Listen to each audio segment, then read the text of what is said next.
Well then, send him an invite. See if he comes on. You are live. Are we live? We are live. Yes. Yeah, are we live? Yes. Oh. Well, hello everyone. Welcome to the Fandom Zone. It is General Zod. It is good to see all of you people. And for all you people who say that I'm late, I'm not. It is exactly 12 on the dot. If anything, I am alarmingly early. Yes, we this are is on. not normal. We are on Eastern Pacific time. Exactly. Or you're on Zod time, which is Hawaiian Pacific North Atlantic.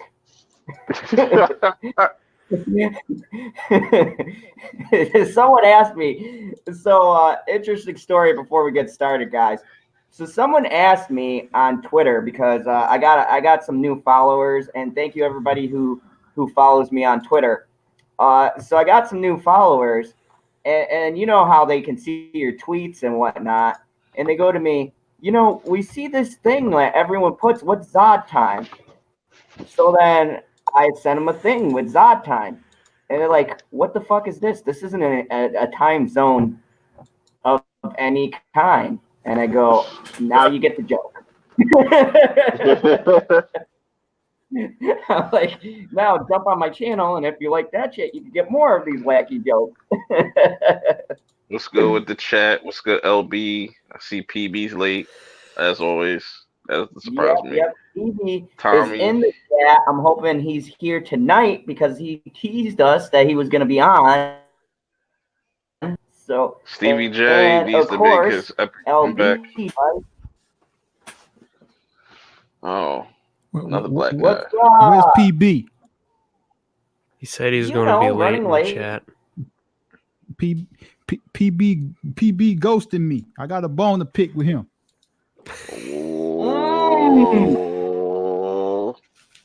Oh, there's going to be drama in the LB's Fandom Zone. All right, what an episode tonight.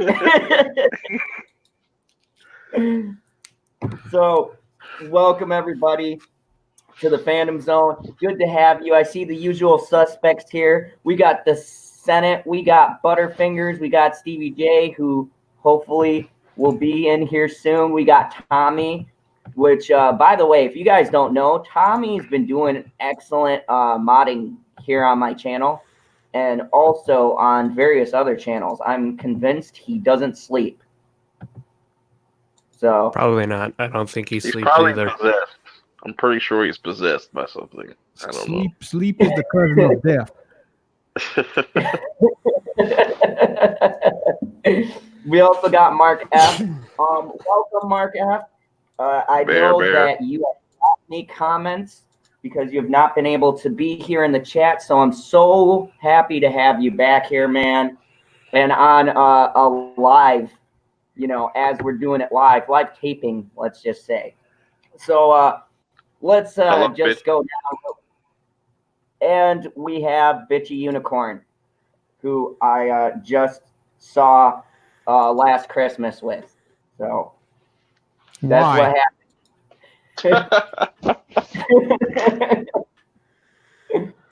Because Zod said, Amelia Clark is amazing in this movie. I gotta go see this though. LB, I'm not gonna lie, Amelia Clark can act. I doubt it. Give it a try. I would say to everyone, she's very funny. LB's a Scrooge. Shout out to Cyber Husky.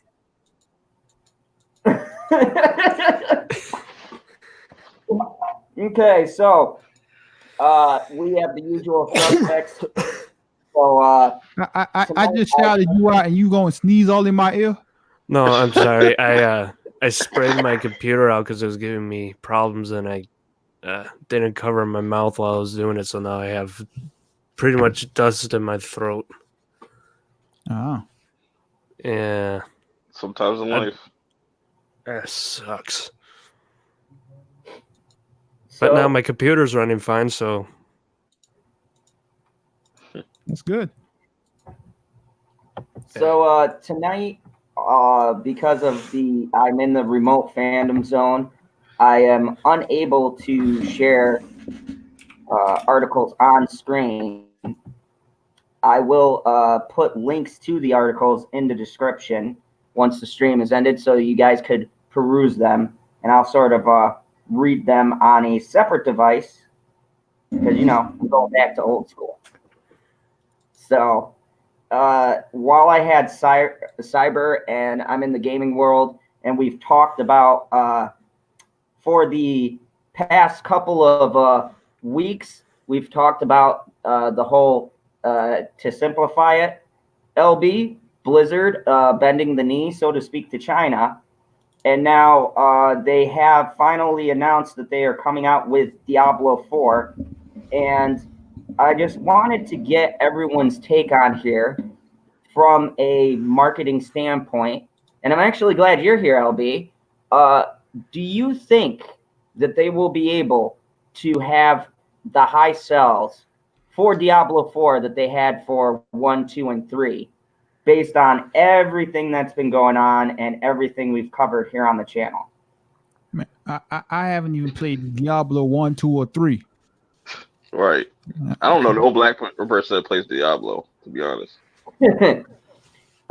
True, but you guys have heard of them, right? Yeah. Yeah. And I mean, I've also heard of Russia, and I don't know much about Russia. that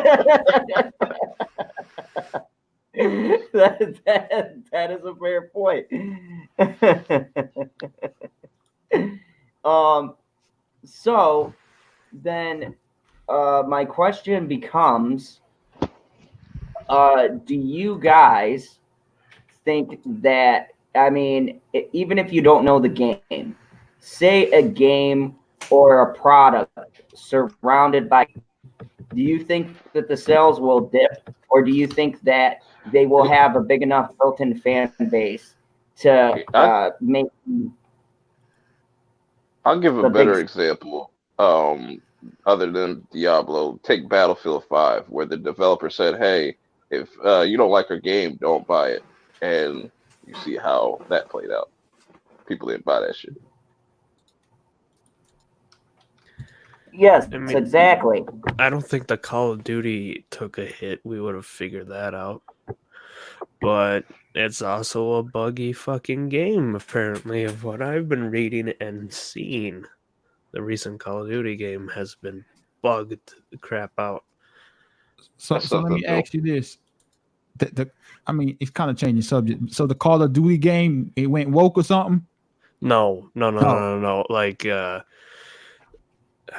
I should have somebody retweeted it that I follow, but the person was running through the map and pretty much the map wasn't there. Stevie, like parts were missing. You could see through the whole map. That's how it is though with these developers. They half-ass it and then expect people to pay $60 for it. Then they just milk you with microtransactions. That's just how gaming is now. Yeah, because these idiots be the first ones to go out and buy these games, and like these games gonna be buggy and stuff, but y'all rush out to buy them, and it's like, man, exactly. That's why they do this. Like, we'll take 2K for example. Like, my friend, he plays 2K, and like when it first came out back in like September, he had the game for like 2 or 3 weeks, and they already had like 10 patches on that game. God. Like, and me and Cyber talked about this. Okay, you got LB and Perp. You bring up excellent points. I remember back in the day when you brought a game and you paid money for it, and the fucking game worked. You didn't need patches. You didn't need a DLC. You didn't need to add content. The shit was already in the game. You paid your $60, and then you did, you played with your friends. And then, when the next game came out, you got another one. I would rather pay $100 for a game and have everything in it than for them to just charge me $60 and then fucking cut a bunch of shit out the game, make you pay like even more for it than what you paid for it the first time. Like, Just ridiculous. Just put everything in the game. So back to the topic.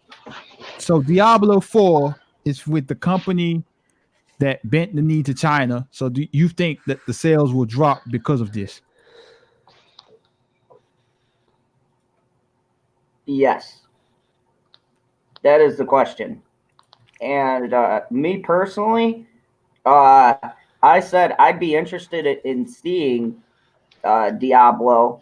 I love the game, but at the same time, I would not. I don't know. I don't know if I want to endorse someone who actively is saying "fuck America" and catering to the foreign market, which in the video game market, especially with gamers, you're in a niche field. That's an American market. I mean, Japanese. It's American and Japanese and European. Yeah, but Japanese and all of them, they even bring games over to us to sell them. Am I wrong? No. So why are we catering to a foreign market? I mean, to be fair, if it wasn't for, the Japanese, gaming wouldn't really be where it's at now. Like, there's a reason why, like, the PlayStations, Okay. With that said, if it wasn't for the white man, you wouldn't be here right now. That is true.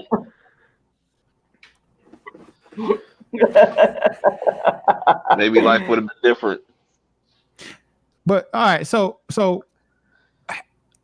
I'm trying. Like, I'm not deep into gaming, so I don't know how these sales and stuff go. But so all of the games that has been, going down that route of catering to women and the alphabet community and stuff, have the game sales for those been down compared to the previous ones? Yeah. Yeah. That's why I brought up the whole Battlefield 5 shit, like, because the whole controversy with that is, like, one of the developers were saying, like, oh, if you don't like our game, don't buy it. And people didn't buy it. So with that said, I mean, was this Blizzard thing really that big of a deal? Well, when it originally happened and they did that, they had a lot of users trying to delete their profiles. Mm-hmm. When that first guy got banned, and then they disabled the ability to delete your profile, so then just people wouldn't sign back on. Yeah. So I mean, if it's a major thing, then I mean, yeah, that game's definitely in trouble then. Yeah, their stock dropped, but also like a year or two ago at an E3 when they released something that people thought, ooh, what is this? It looks like Diablo. But it was for the mobile games. And then they said, don't you guys have phones? Because everybody thought that was going to be released. They were going to release, the Diablo 4 or show something of it. And they come out and they say that to them. So you've already kind of,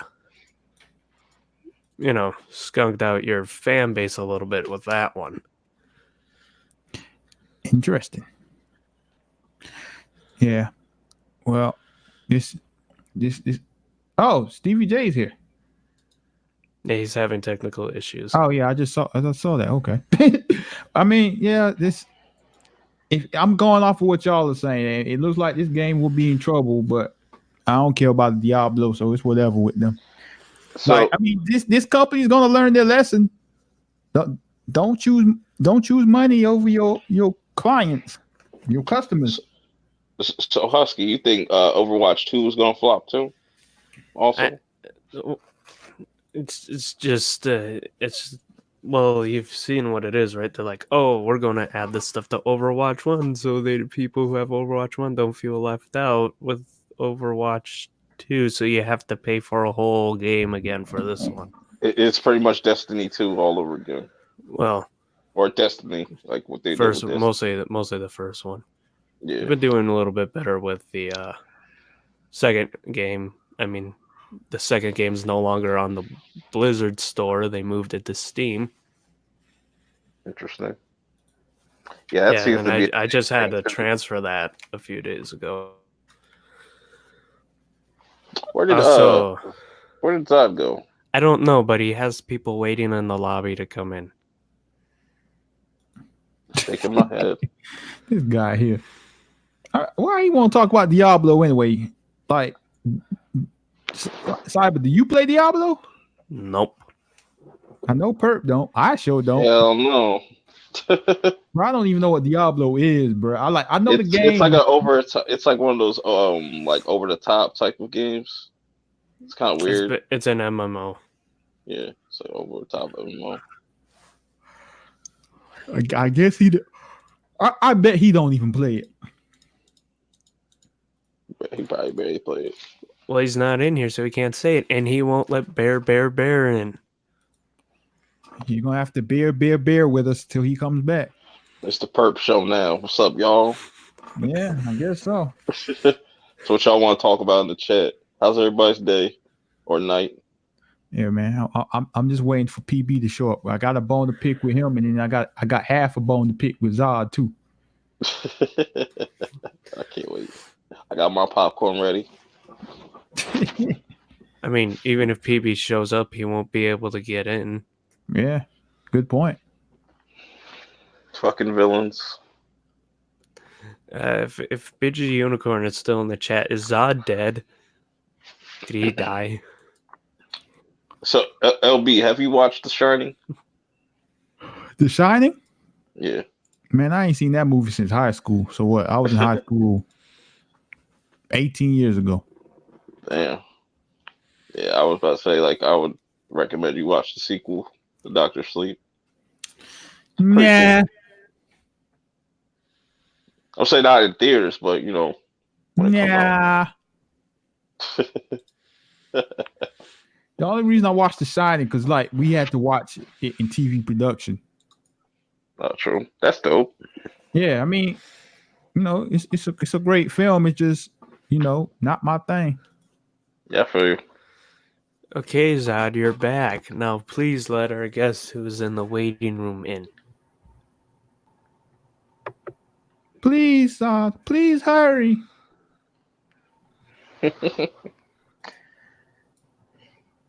See there? Zod, wake up. Gotta get a glass. One time. All right, I'm back. Let Bear in. All right, I'm back. Sorry about that. The internet clicked off for a second. I had to go manually put it back on. Yeah, I look like an empty spot. What's up with that? Hello. All right. Hold on here. Sorry There about we that. go. There we go. Techno. It's been a long day, folks. Okay, so what did I miss?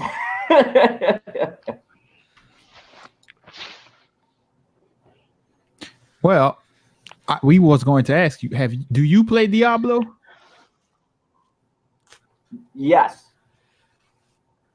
What's your rank? Yes. When I was in Diablo 2, I played with a necromancer. I got to level 50. Hold on. Have you played Diablo 3? Diablo 3, yeah, that has like the Reaper of Souls and all that. They had the Reaper of Souls add-on, and it had the shaman, or the bear guy, and the shaman, the werebear. Yeah, I played that.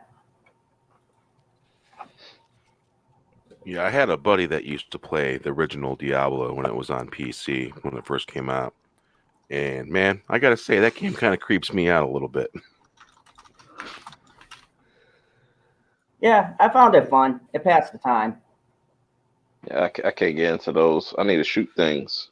I'm not into the games, but I pretty much know the premise of the story, a little bit of the premise of the storyline, or at least how the first one ends. Was it about the devil or something? Yeah. You kill the devil. Your main character kills the devil, and to destroy this crystal that harnessed the devils, he decided to shove it in his head but he becomes the next Diablo, which you fight in the second one. So is this like World of Warcraft? Kind Or of. Fable?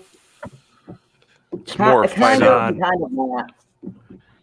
It always struck me as fighting the double kind of thing, you know. Yeah, it's more of a D&D kind of thing. Bro, I don't play any game, bro. You gotta break it down. What's the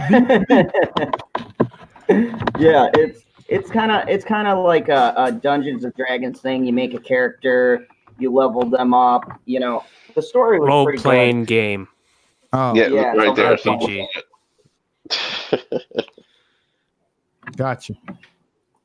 So yeah, but my whole point of bringing it up, and Tommy brought this up to us earlier, was the fact of the company that makes it seemed to have lost touch with their consumer, and it kind of saddens me because it is really a good game.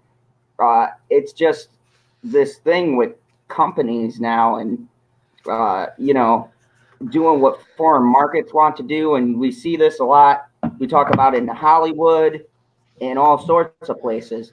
And I thought it's pretty relevant to everything that's going on now, especially with the media, and just putting foreign markets before the domestic market.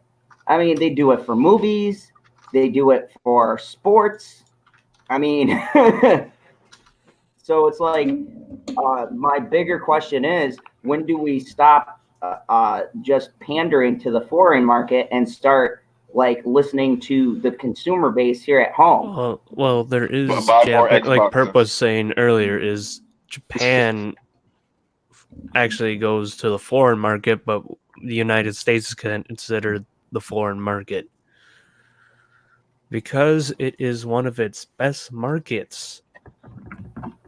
That's why they Exactly. made They sure are they selling to established a us. foothold here. And back in the 80s, and they almost had trouble getting a foothold here because nobody wanted them after Atari killed video games with the video game collapse and the ET and all that shit. I did a whole thing on it in school, and I don't have that form anymore because they delete your school accounts once you leave the school. And I forgot to save it. Just buy more Xbox. I thought it was. Yeah, I mean, I just thought this was an interesting topic to bring up because it really leads into what's going on, not just with the gaming, but I feel like this goes into every aspect of marketing in general. Hey. So, I thought it was an interesting topic to start with. You should welcome Trey Courtney. Oh, welcome, Trey. Good to see you. And Proper is here in the back, so I see you, Proper. I'm scrolling down very slowly on the old school Phantom Tech. Thank you. Got a full house. Woohoo! Yeah. That's what PB. Now, Justin, PB was on with you. How are you on before him? How was I on before who? PB. PB has guests over. Oh, okay. Mm-hmm. So he'll probably Fine. be on later. So, good thing now that we have Justin in here, we have a couple of other people, and Perp have seen Dr. Sleep. I wanted to actually do a article that has to do with the box office because we have some very interesting things going on. So first off, Joker almost 1 billion. Hold on, I'm getting to that. Joker's Oh, yeah. almost to $1 billion, but there are some contenders, and this is great because Terminator is going to take a nosedive. Just hearing this news, Dr. Sleep hopes to shine with 25 million U.S. debut. Last Christmas and Midway also opened up, and I've been looking forward to Midway nationwide over the crowded weekend, while Honey Boy launches in select cinemas. They have no clue what that is. Unless there's an upset, Warner Brothers R-rated pick Doctor Sleep, a sequel to Stephen King's The Shining, should win this weekend's box office race with its 25 million or more debut. The adaptation of Stephen King's 2013 novel of the same name is set decades after the event of The Shining, following a grown-up Danny, played by Ewan McGregor, as he grapples with psychic abilities and the trauma of his past. Dr. Sleep, which also stars Rebecca Ferguson and newcomer, Colleague Kern, was directed by Mike Flanagan and opens 39 years after Shining hits the theater. The R-rated horror thriller is hardly the only fresh offering, as a cluster of titles are set to open over Veterans Day weekend and in advance of the crowded Thanksgiving quarter. One is even holiday theme. Paul F. I'm just gonna call him Paul F. Romantic comedy Last Christmas, which I saw, inspired by George Michael's song of the same name. Universal's Last Christmas stars Amelia Clark, a troubled artist whose fortunes start to change when she meets the young. I have something to say about that Last Christmas thing. Yeah, the George Michael song. You'd think if you're doing the advertisements, you'd play George Michael's rendition of his song. Oh, it's in the movie. Like, but it's not in the ads. They play tons of George Michael songs in that movie. Tracking shows Last Christmas to opening up to mid-teen millions, but a pick that should overperform. The same applies for Ronald Emmerich's big-budgeted World War II epic Midway, which is presently tracking to bow in the low to mid-teen millions. The $100 million indie film stars Patrick Wilson, Woody Harrelson, Ed Schrank, and Nick Jones. Lionsgate timed the release of Midway for Veterans Day. The fourth new release of this weekend is Paramount and Walton's Media's family-friendly Playing with Fire, starring John Cena, Kenan Michael Kay, John Leguizamo, and Taylor May. Leguizamo. Leguizamo. A Leguizamo. All right, Leguizamo. Either way, like, someone screwed up here. But Leguizamo is definitely not how you pronounce it. Sound like pasta.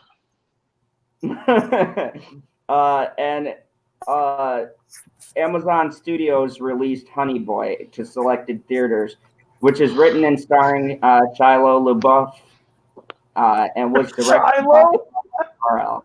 Shia LaBeouf. Whatever. I was all right. It isn't a stream unless I mess up stuff. So, my question for everyone: with we got like 4 or 5 new movies that just dropped for that Thanksgiving cash grab. So I'm gonna go down the line and ask you guys how you think the box office is going to shake out, and what movies you're interested in and what are kind of meh. So, Cyber, let's start with you. I think most of the movies are meh. What were the other ones? All I know is The Last Christmas. There was one other one in there. Midway. Midway looks interesting.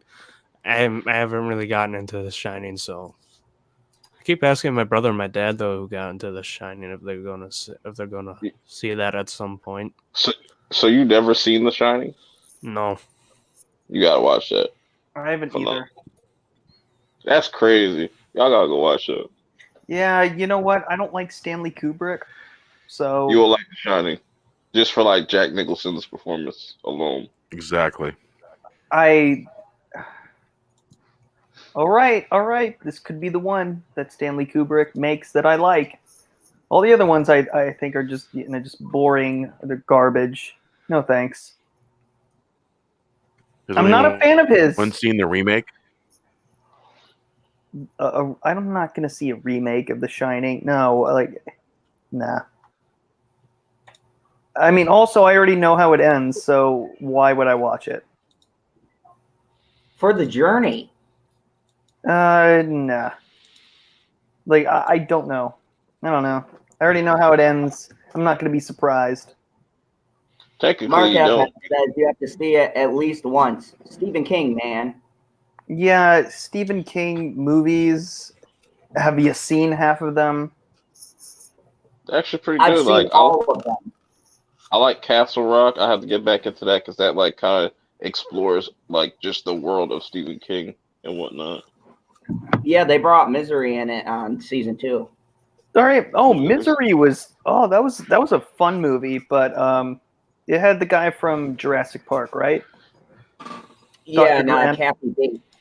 Oh, Kathy Bates, just oh, Paul, oh, your creativity. It was hilarious. That's what she said. I'll never forget her smashing his shit in his legs. Oh my goodness! No. Putting the bricks. Ow. I'm just I was rooting for Kathy Bates at that point. I was just yeah.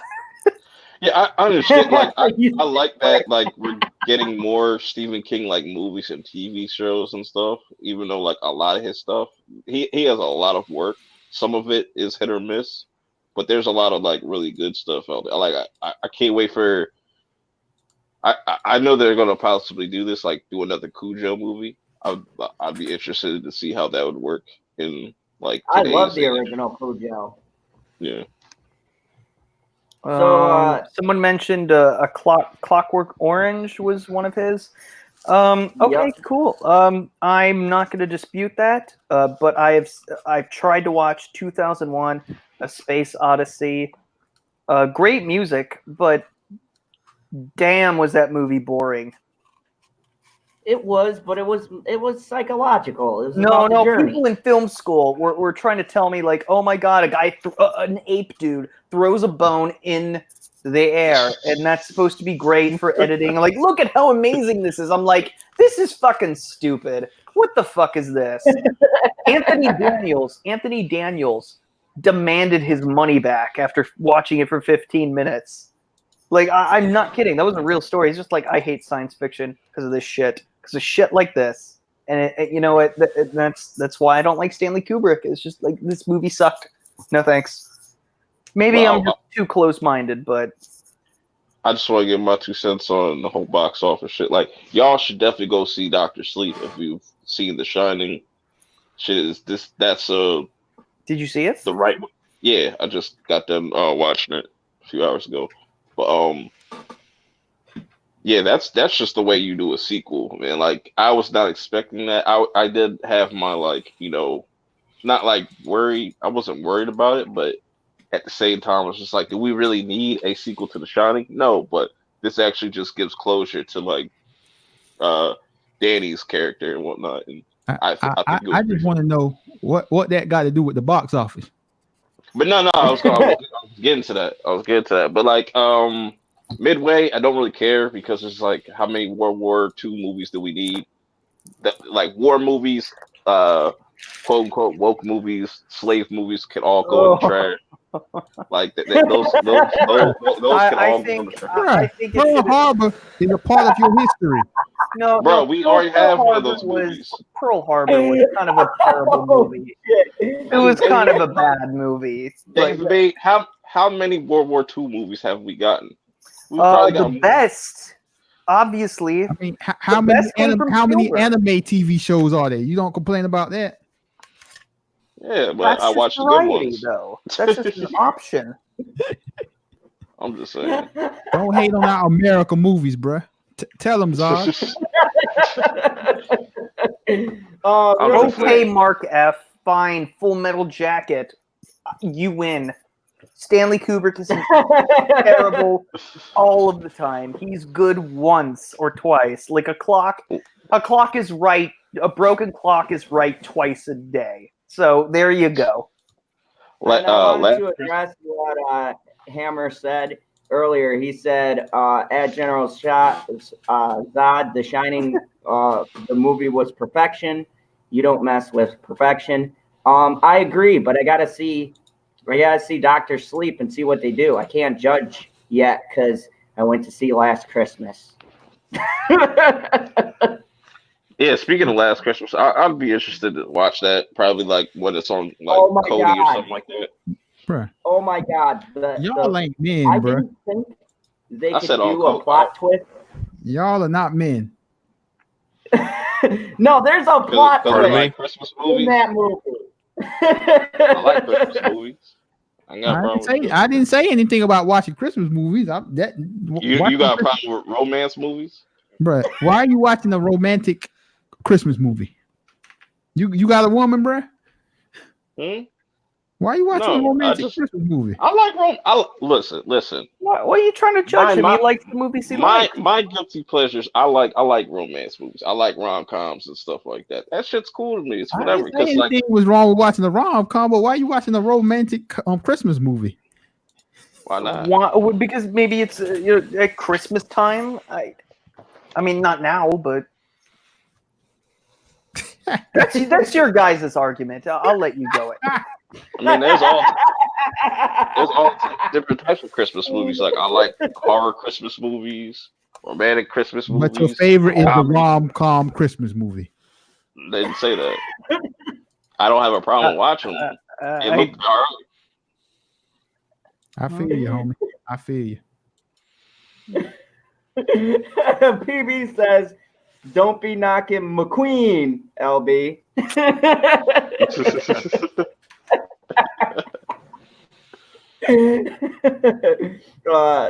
And Generation Production says, at General Zod Phantom Zone. When I heard about The Shining, I thought it was about a guy who got his car waxed. LOL. Joke. Turned into Christine.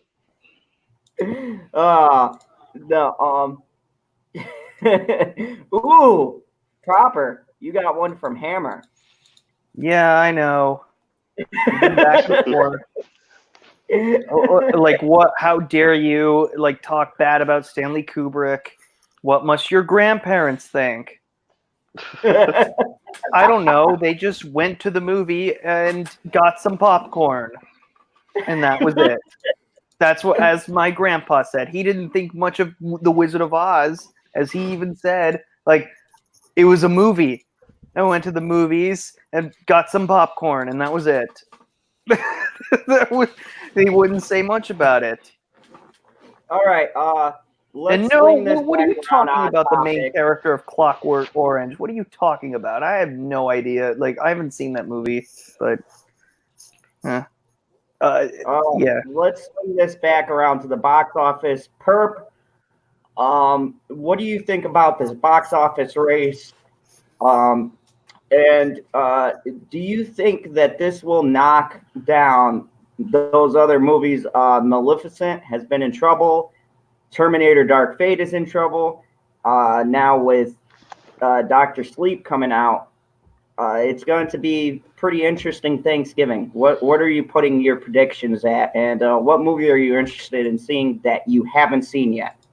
I mean, we're a little ways off from Thanksgiving, but I think out of these Thanksgiving movies that are coming out this month, I think Knives Out might have a chance to, Oh, motherfucker! I don't know that last trailer that they put out. I'm like, all right, this looks pretty interesting. This is catching my eye, Knives Out, man.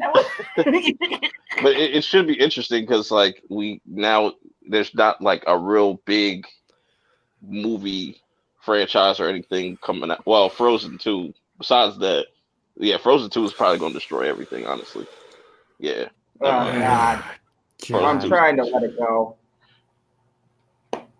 Question is, have you guys seen Hacksaw Ridge? Oh yeah, No, that I need movie to is though. great. Oh my goodness, that's a good movie. I That's told a my great mom movie. not to watch because it's kind of brutal. I'm like, no, you're not gonna like that. But Now, it is. Yes. Nah. It's about Hacksaw Ridge, man.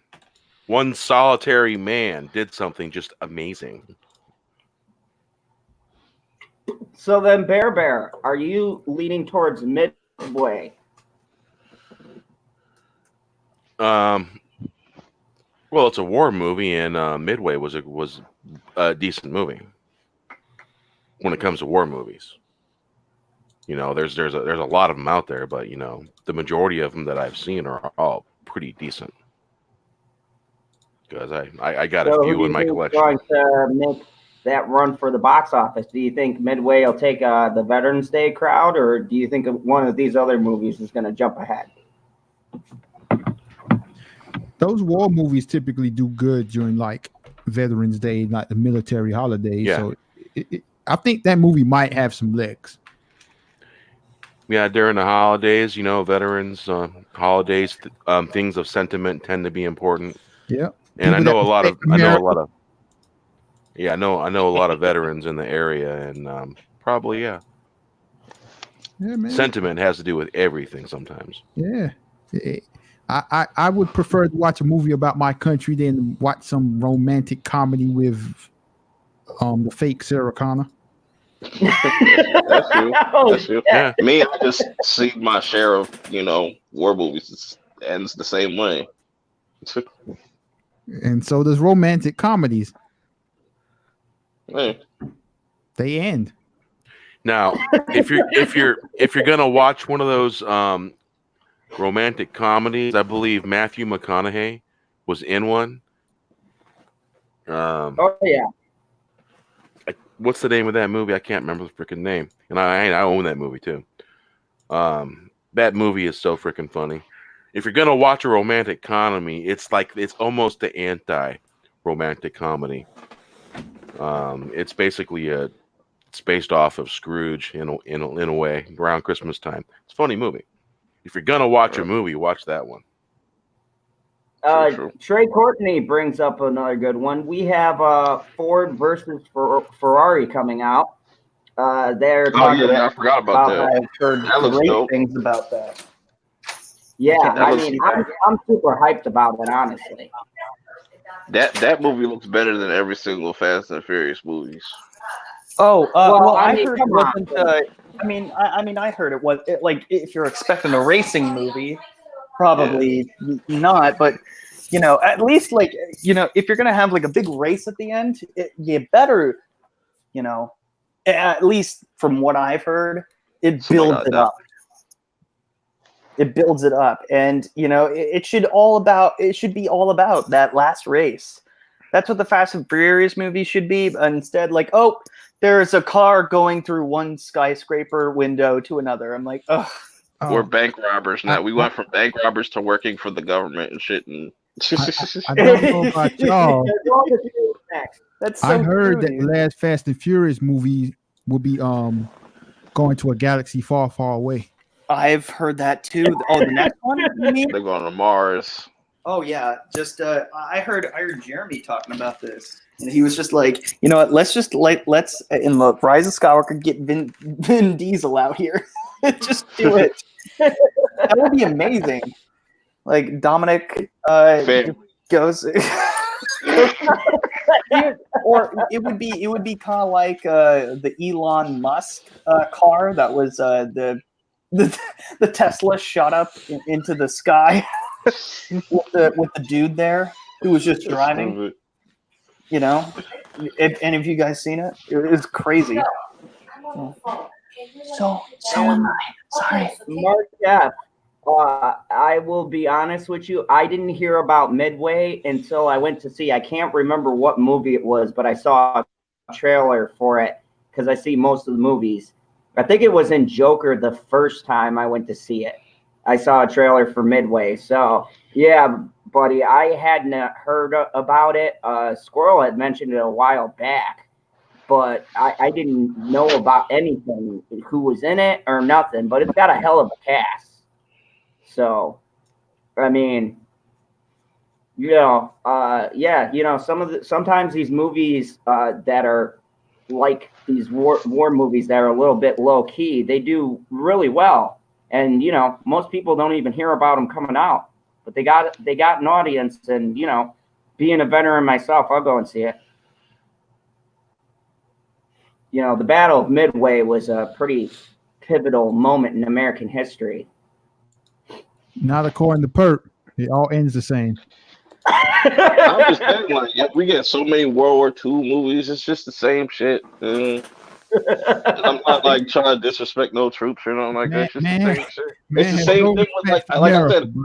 None. Yeah, but also slavery was a part of American history. But I don't need to see that shit. You call yourself Kaepernick.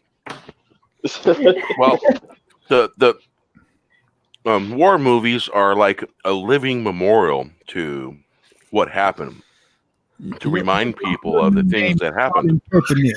So are slave movies. All right, fellas, I'm gonna have to go for a little bit. All right, Popper. Were you getting some white guilt there?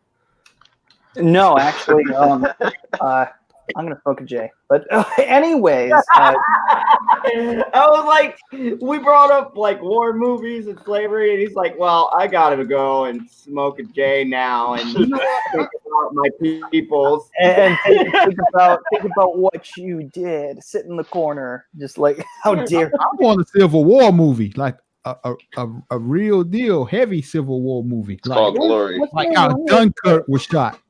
No, dude. I mean, have you?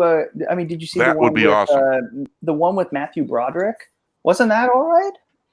I'm talking about how Dunkirk is shot. Oh, you want it you want Chris Nolan to do that kind of thing, okay, dude, I'm totally on board with that. You tell me, like, that would if really there's a be movie awesome. that's about to come out, LB, I will buy you your ticket. I want to see it with you. See you, like, you know, how you react. Like, that would be amazing to try to see that. What is Midway rated? Is that PG-13? No clue. Anyways, bye, folks. I might come back later. I might not. But yeah, take care, everyone, and have an amazing day. You're all breathtaking. Be excellent to each other. I know where you got that from, Proper. Like, seriously, think about it. What's the best Civil War movie we got? Glory? Yeah. Denzel? 80s? Okay. Huh? Like, I want a Christopher Nolan type Civil War movie. I'm good. I'm good on that. Don't beat around the bush. Don't try to make the white folks look good. Don't try to make the black people look like Marvel superheroes. Just keep it all the way real. And that's the thing. Stop making PG-13 war movies. Like, come on now. Like, if you're gonna make a war, make a war movie. You know what, Perp? I absolutely agree. There's a movie, and I was in special teams, so there was a movie called Act of Valor, and that movie, I own the movie, and I knew some field detachments and stuff, and that movie was a gritty R-rated movie. First movie that, like, as far as war movies go, I teared up quite heavily because especially the scene where they show them putting the pins on the coffin of a soldier who had died. He threw himself on a grenade. And I remember I've seen some of those funerals, and the special teams do that. They put their pins and they put it across the coffin in memorial of a person who's died. And, like, that was a gritty, no holds barred, like, really raw look into what happens when that shit goes down. And people should see that because they should know the sacrifice that goes into that. And you know, I hate that they try to market it because once you put R on something, they think they can't get the family crowd. And, you know, that shit isn't family friendly. I mean, even if you take some of the stuff out, war is war. You know, if you're gonna put out a movie like that, you should market it as such and show the realism. I still like American Sniper. I'll say this. Bruh, bump all that, bro. I'm talking Civil War. I'll say this. The only World War II movie I did like was Fury. Fury was cool. That was fun. I need a Civil War movie. LB, write a letter to Nolan. Let him know. You have Chadwick Boseman. I just, it'll be cool to see what, like, even with the slave movies, man, they always try to make the white folk like, oh, they wasn't really that bad. They were just misunderstood.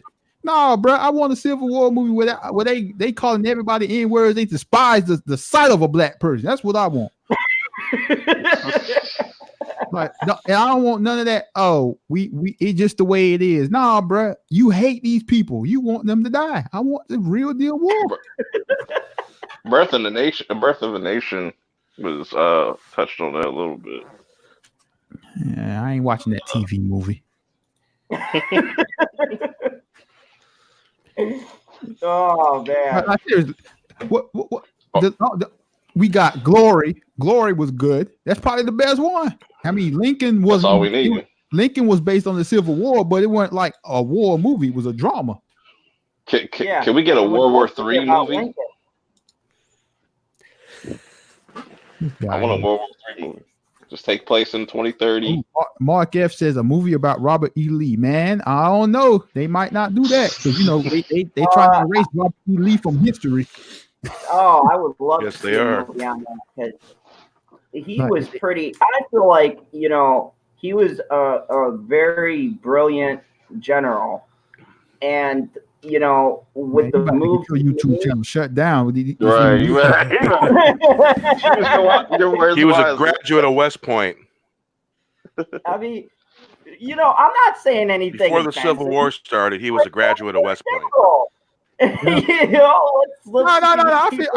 I fully get what you're saying. It's just crazy. Like these people trying to erase that man from complete history, like he never existed. Yeah, LB.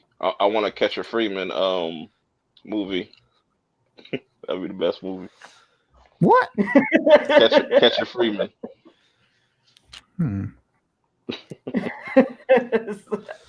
Oh my! So yeah, I guess before the channel gets shut down, let's swing it back to the box office. Bear nerd fun.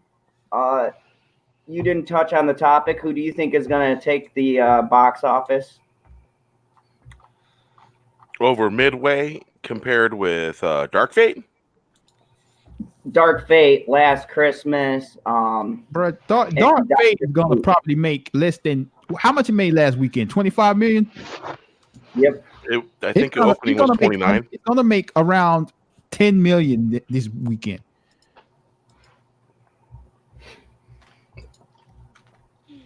Because it's gonna drop over 60%. That shit might hit 70. So and welcome, Corporal Shepard. Good to have you back in here, buddy. Yeah. So you're thinking it's gonna drop to 10, LB? I mean, it's gonna have at least a 50% drop. So if it made 25 million, it's gonna make around if it did 50, but it's not. It's gonna do at least 60. So it's gonna probably make 10 million next weekend. My thing is, why is Last Christmas coming out now and not like next month? Because they rarely drop Christmas movies in Christmas, which is so stupid. True. I mean, look at I was looking at this. Okay, Christmas movies and other things wouldn't drop on Christmas anymore because you had Star Wars that became like an event for Christmas. But now with the hype being not there, it would be a good time for these other movies to slide in those movies, like holiday movies. Like it give people more options. Because what do you got running against it? You got Jumanji 2 and Cats. Now, we've underestimated Jumanji, the first one, and it did great. So I think where they slotted it is brilliant because they know, like we do, it doesn't have competition. What else is it running against? Cats and then Star Wars. So you got your split right there. And even Jumanji and Cats come out a little bit before Star Wars does. So if they put a Christmas movie in that time period and gave people a holiday movie to see, I think it'd do great. The reason why they don't do great is because of other blockbusters that are trying to release between Thanksgiving and Christmas Day. Christmas Day and Thanksgiving Day are some of the biggest days that people go to the theater. Yeah, but look at what we got slotted there, Bear. We've got Cats, Jumanji 2, and Star Wars. And let's be real. A lot of people are going to go see Star Wars, but just to be able to talk about it or whatever. I mean, There's no real buzz, and we don't know how many actual moviegoers are going to see the movie. That's going to me, determine how well that movie does overall. So if you gave people another option, like a holiday movie option, I mean, let's take it back. Imagine like at this same time period with these same movies and then releasing a movie in like the vein of like A Miracle on 34th Street. Something like that quality Christmas movie. You're telling me something good like that or a good holiday movie like that wouldn't do well against a franchise that's on life support, a weird ass movie, and your typical action movie? Well, they're just they're following market patterns. And I'll tell you this. The day after November 1st, I was in Walmart after Halloween. They had Christmas music on. So normally the day after Halloween is when they start dropping holiday movies in the theater. Because, like I said, during those times coming up close to Christmas, there's a whole bunch of blockbusters that are coming out. One after the other up until Christmas Day. And they don't want to compete. They don't want to have a failure. Because most people want to go see whatever's blowing up in the movie. If it's one of those kind of movies. Or if it's something else that's like an action adventure. They don't want to compete. And I forgot that, Frozen 2 is coming out this month, so that's gonna kill a lot of movies. That'll be a huge competitor. Yeah. Yeah, but see, that's okay. I hate the Frozen franchise. I hate that fucking franchise because I have a daughter and I might have to fucking hear those stupid songs and see that fucking movie 15 fucking times. But with that being said, I would even say, why did they not? Well, then again, it is Disney, but I'm saying dropping Frozen in that slot as opposed to, and then maybe doing Star Wars earlier and putting Frozen near the holidays, that would have been a better Christmas play. It's a family movie. They want that shit. There's your holiday theme. But they want that guaranteed money. They want that guaranteed Christmas money. That's why they put Star Wars there. Because you put Star Wars everywhere else, it's not gonna really do that well. And that's why during Christmas, a war movie does good. During the holidays, a war movie will do good.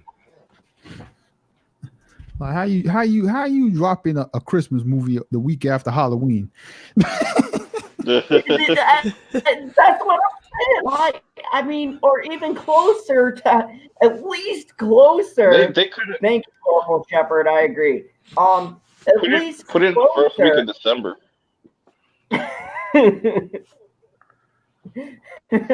Mark F, I appreciate the compliment, man. I mean, but that's what I'm saying. And Perp, with Halloween, there wasn't a fucking scary movie dropped on Halloween. They dropped it before or after. Like last Halloween, they had Halloween come out around Halloween. Exactly. Like we get all our horror movies in the summertime now. Like, so make no deal. Bro, that last Halloween did not come out Halloween, bro. It did. It did, bro. It did. Well, no, didn't it come out around Halloween? Because I remember that and Hellfest. They don't ever drop those kind of movies at Halloween because nobody goes to the movie on Halloween. They ain't come out around Halloween. Oh yeah, I'd have to check. I can't remember because it was a while ago. It came out October 19th. No, Yeah, that was the release date. no. Yeah. For real. Hold on. It still ain't Halloween. But that's Hold on. it's in the Halloween season. That's Like the whole that's 2 weeks before Halloween, bro. oh, you're talking about actual movies coming on Halloween, Yeah. not like the month of October, because October is just we didn't get no like real scary movies around October. You got Last Christmas.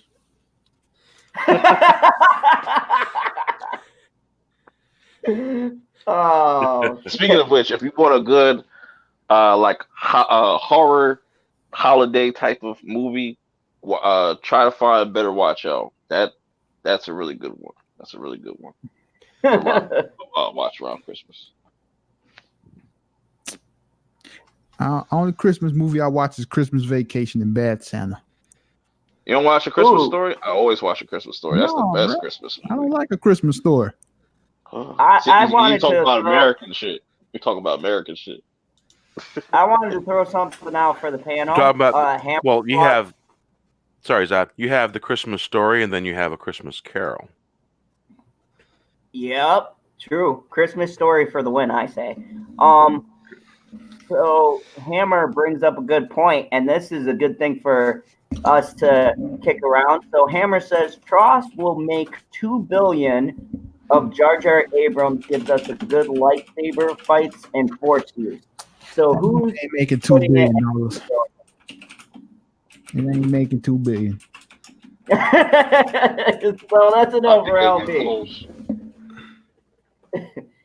I know purpose.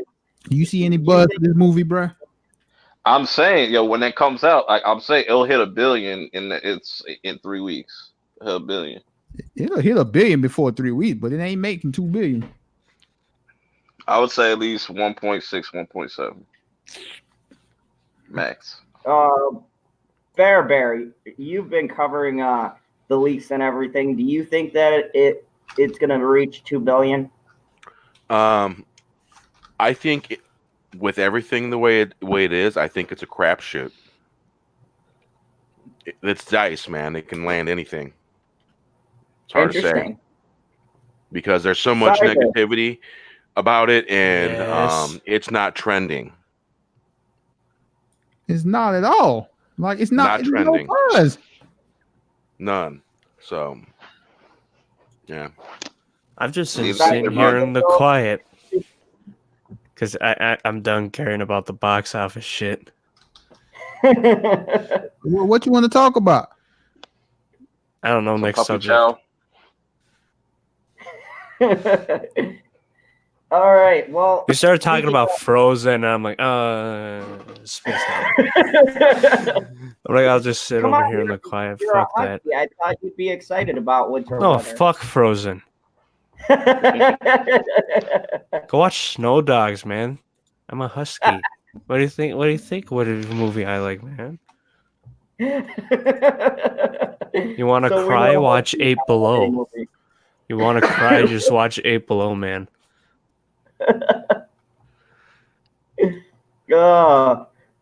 Fair enough. All right, so my next article I wanted to bring up is actually about Disney World. And it reads that Disney World princess left shaking and crying after a guest allegedly groped her during a photo op. So was this like a grope or they accidentally brushed them? Well, I'm going to read it and see. This is on the on foxnews.com. You still can't screen share? No. A Walt Disney guest was arrested and charged with battery for allegedly groping a princess character while taking a photo, a police report confirms. Brian Sherman, 51, was visiting the park with his wife around 12:10 p.m. on a Saturday when the pair went to take photos with Disney World characters at the grotto area of the Magic Kingdom. During the photo, Sherman and his wife sat on either side of the Disney World employee who was dressed as a Disney princess. Before the photo, Sherman reportedly told the woman princess she was portraying, or the princess she was portraying, is my favorite. The type of Disney princess she was costume as was not shared. According to the police report shared with Fox News, Sherman placed his right arm around her shoulder, making her immediately uncomfortable. As her co-worker was tending to the line, Sherman allegedly lowered his arm until he was cupping the woman's bra. Other cast members told Sherman to pose in a different way so he would not be touching the woman. However, before moving, the man placed his hand under the woman's costume and a thumb with only the thin skin-tight fabric between, police said. The Disney Photo Pass photographer took the pictures, which the employees used to identify the man to law enforcement. Once Sherman left, the woman began shaking and crying, and the grotto area was immediately closed, or was closed immediately, according to reports. The Disney princess reported the incident, which she said lasted about 4 seconds, and police officers were called to the scene. Sherman was arrested and charged with battery. According to reports, the woman plans to press charges and would testify in court. In a statement to Fox News, a representative for Disney World said police handled the incident as soon as it was brought to their attention. Orange County Sheriff's Office was on site, immediately stepped in, and this is now a law enforcement matter. Everyone should feel safe at work, and we encourage cast members to come forward in any uncomfortable situation. Couple of things. First, this is why you got to do the Keanu Reeves, which is stick your hand straight out. Another one is, how come she didn't fucking bitch slap him or something? What happened to that? What happened to that? What happened to fucking woman like fucking smacking somebody or telling them to fuck off if they're, you know, touching, if they're like groping them or touching them in public? Yeah, that seems like a pretty appropriate moment to do that. Yeah, it's a good time to smack someone. It seems extremely appropriate. And the court will see it as self-defense. The thing that gets me, too, is that this was during a picture. So you can't say it's he said, she said, because they took the picture. So whatever was in the picture, they used it to identify the guy. And I'm gonna guess because they told him to switch his pose and he didn't. You know, you're in the fucking picture doing this. There's probably probably won't see it. It'll probably be available, of course. There's probably video evidence because usually they have like a regular camera rolling for this stuff all the time when they take Plus, pictures. it's Disney. And stuff. There's probably cameras everywhere. Yeah, there's probably cameras on all the actors. No. No, they don't have the money for that. Oh, they do have the money for it. They're just too cheap for it.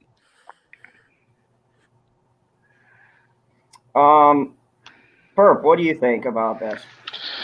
Man, I think Florida motherfuckers is crazy. Need to be something needs to be done. Martial law, something. I don't know. Y'all be out of pocket. Oh wow, this motherfucker. Y'all need Jesus out there. That's my 2 cents.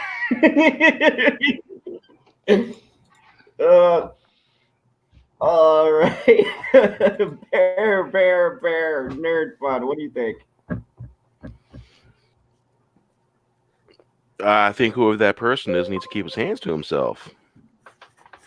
Yeah, you know, in a world, simple. In a world with he said, she said, I mean, when you get someone doing this shit on, you know, on camera, Right? like in a picture, like I want to know what was going through the person's mind, and even worse, The dude was with his wife. Oh wow, yeah. In nowadays climate, you know, you don't want to be around strangers that you really don't know that well. In today's climate, that can be a dangerous kind of situation when you're around a bunch of people you don't know. You know, and I don't blame Keanu Reeves for the way he walks or his mannerisms. Keeps him safe. Yeah. If I was a celebrity, I would just tell them to just stand like 2 feet away from me. Oh yeah. I would absolutely. It's like, hey, you know what? You're too close to me, and you need to back away. Just 3 steps. Yeah.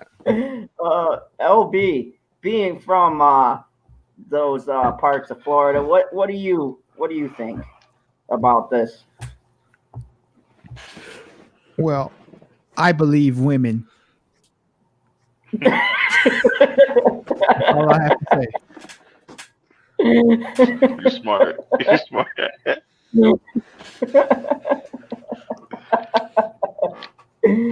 Oh, so, you know, being that it was a photograph picture, and it seems that the evidence is there. Do you think this was this guy intentionally did this? Do you think there's something more? Is there something we're not hearing?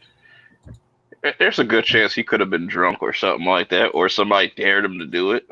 It could just be multiple different things. Who knows?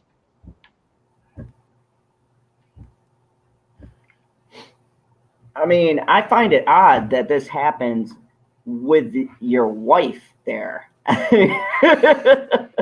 He probably ended up sleeping on the couch that day, so that night.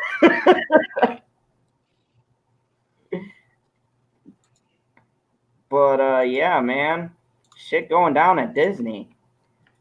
I mean, LB, wasn't there a fight in Disney Something that wrong you with covered? Disney. Wasn't there a couple actually? It goes down at Disney. Yeah, man. It's powerful. I'm waiting for the an article to come out and say, "Oh, man was robbed at gunpoint because he wanted blue milk." No, that ain't gonna happen. You want to get nowhere close to Disney in the park with a gun. They'll jump all over you. Yeah, that security over there is crazy. That shit like it's like going to the airport. Oh man, it's like because I caught this and I was like, you know, and I was thinking about the other things that I've heard as far as these stories go, and it's like, man, they be doing some wild shit over there, like fights breaking out and Disney princesses getting groped. I mean, what the fuck? It's supposed to be a magical kingdom. I mean, Michael K told me there's magic over there. So There's no magic. Hey, watch it. There's plenty of magic at Disney. If you got the coin. Once you set like once you get in Disneyland or Disney World, whatever it's called, you say you feel the magic instantly. Yeah. Does it touch you? You never been to Disney World? No, because it's so fucking expensive for my family to actually go. You wouldn't understand. You know, Mark F brought up something interesting. It costs over $1,000 for people in my family to go because there's 5 of us. Hey, get your money up. Right. Start saving. You ain't gotta take the family. You can go by yourself. Right. Pick one park and go there. I mean, I had a chance to go with a school, they had a school trip for the band class, but they didn't do any fundraising, so the people who couldn't afford it didn't go, and they're also the same people that the band teacher hated. Start a GoFundMe saying you want to send your husky to Disney World. Boom. Right. But I started to GoFundMe for freaking drum cymbals. I'd rather have those. It's around the same price, but I will use them more often. But can your drums hug Minnie Mouse? No, but I can hit the drums and it makes me happy. Hugging Minnie Mouse will make you happy too. No, Oh wow. Mickey? no, Oh. Goofy? no. Gosh. At the age I am, I think it'd be Oh. creepy just me walking around. Oh. So I'm creepy? Oh, I'm saying I'd be creepy. It feels creepy for me. Oh. Interesting.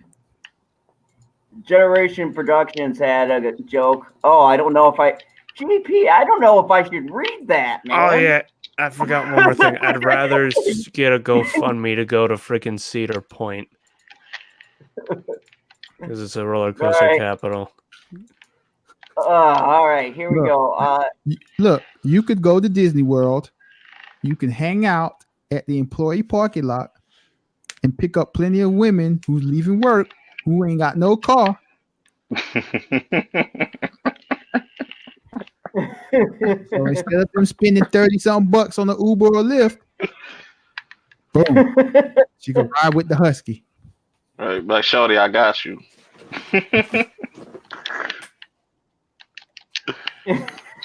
I still want to go to Cedar Point over Disney though.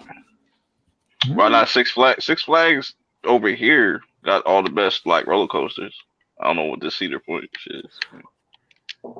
Yeah, man. My dad, who grew up for a little bit in his life and then his early life because he was born there in California, he said Knott's Berry Farm is better than Disney. He still stands by that to this day.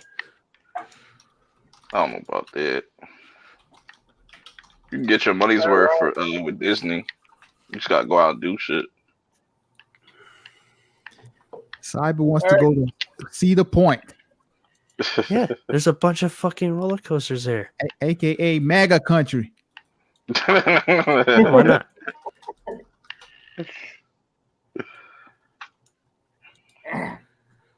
All right, so my next article I'm going to read, it was actually given to me by Proper. Hold up. Before you move on, bro. So you gonna spend $100 to go to Cedar Point? That's how much it costs to go to Disney. Yeah, but I get more coasters and more fun. You have because way it's more better coasters. Right, I like roller coasters though. There's roller coasters at Disney. There's a And shit Universal. ton more in the freaking Cedar Point though. You just don't want to go to Orlando. It's cool. I see you, bro. If you do, there's also a thing you can buy where you can buy this one thing and you can go to Cedar Point and Kings Island because they're both owned by Cedar Fair in Ohio. No, I'd rather go to Splash World. Pay I'm 20 saying, I've been to Marriott's Great America when it was called that. up how in many Wisconsin. people, bro? How many people gonna say, man, I'd rather go to somewhere in Ohio over Orlando, Florida? How many people gonna say Right. Like, Anybody people who's that a we- roller coaster enthusiast. But people that win the Super Bowl, they're like, "Oh yeah, we're gonna go to Cedar Point." Like, what? We just paid for your trip to go to Disney. What you mean you go to Cedar Point? that? No, bro, we ain't going to Disney, bro. We going to Cedar Point, Sandusky, Ohio, bro. That's funny. Okay, so I'm just gonna read a quick super chat here from Generation Productions, or more of just a shout out at me. He says, "How about this one? It took the Mickey out of Minnie while looking goofy. LOL jokes." His last So, joke I Parks? can read. Bruh. Sandusky, Ohio is an hour away from Cleveland. So after you go to Cedar Point, you can go to the Rock and Roll Hall of Fame. I believe I've been to Cedar Point at one point. Yeah. Man, the way you guys are talking about Cedar Point now, I'm kind of curious about it. No, I ain't. You know, back at the time, I was like 17 or something like that. I don't fuck with no roller coasters, man. I don't do that. I don't do that around here. And Hammer, if Joaquin Phoenix doesn't win Best Actor at the Oscars, then there is no justice in this world. Speaking of which, talking about movies and stuff coming out, Mr. Rogers is also coming out this month. So honestly, I'm looking forward to that, but I'm not gonna put that. I'm gonna put it in the running for the Oscars, but I don't think he's gonna clinch it. I don't know, man. That's Mr. Rogers. Yeah, I know. Mr. Rogers is popular. I think Tom Hanks has got the voice down. I'm feeling his mannerisms and stuff, but I gotta see the movie, and it's gonna be a tough run. I mean, there's actually some really strong Oscar contenders this year.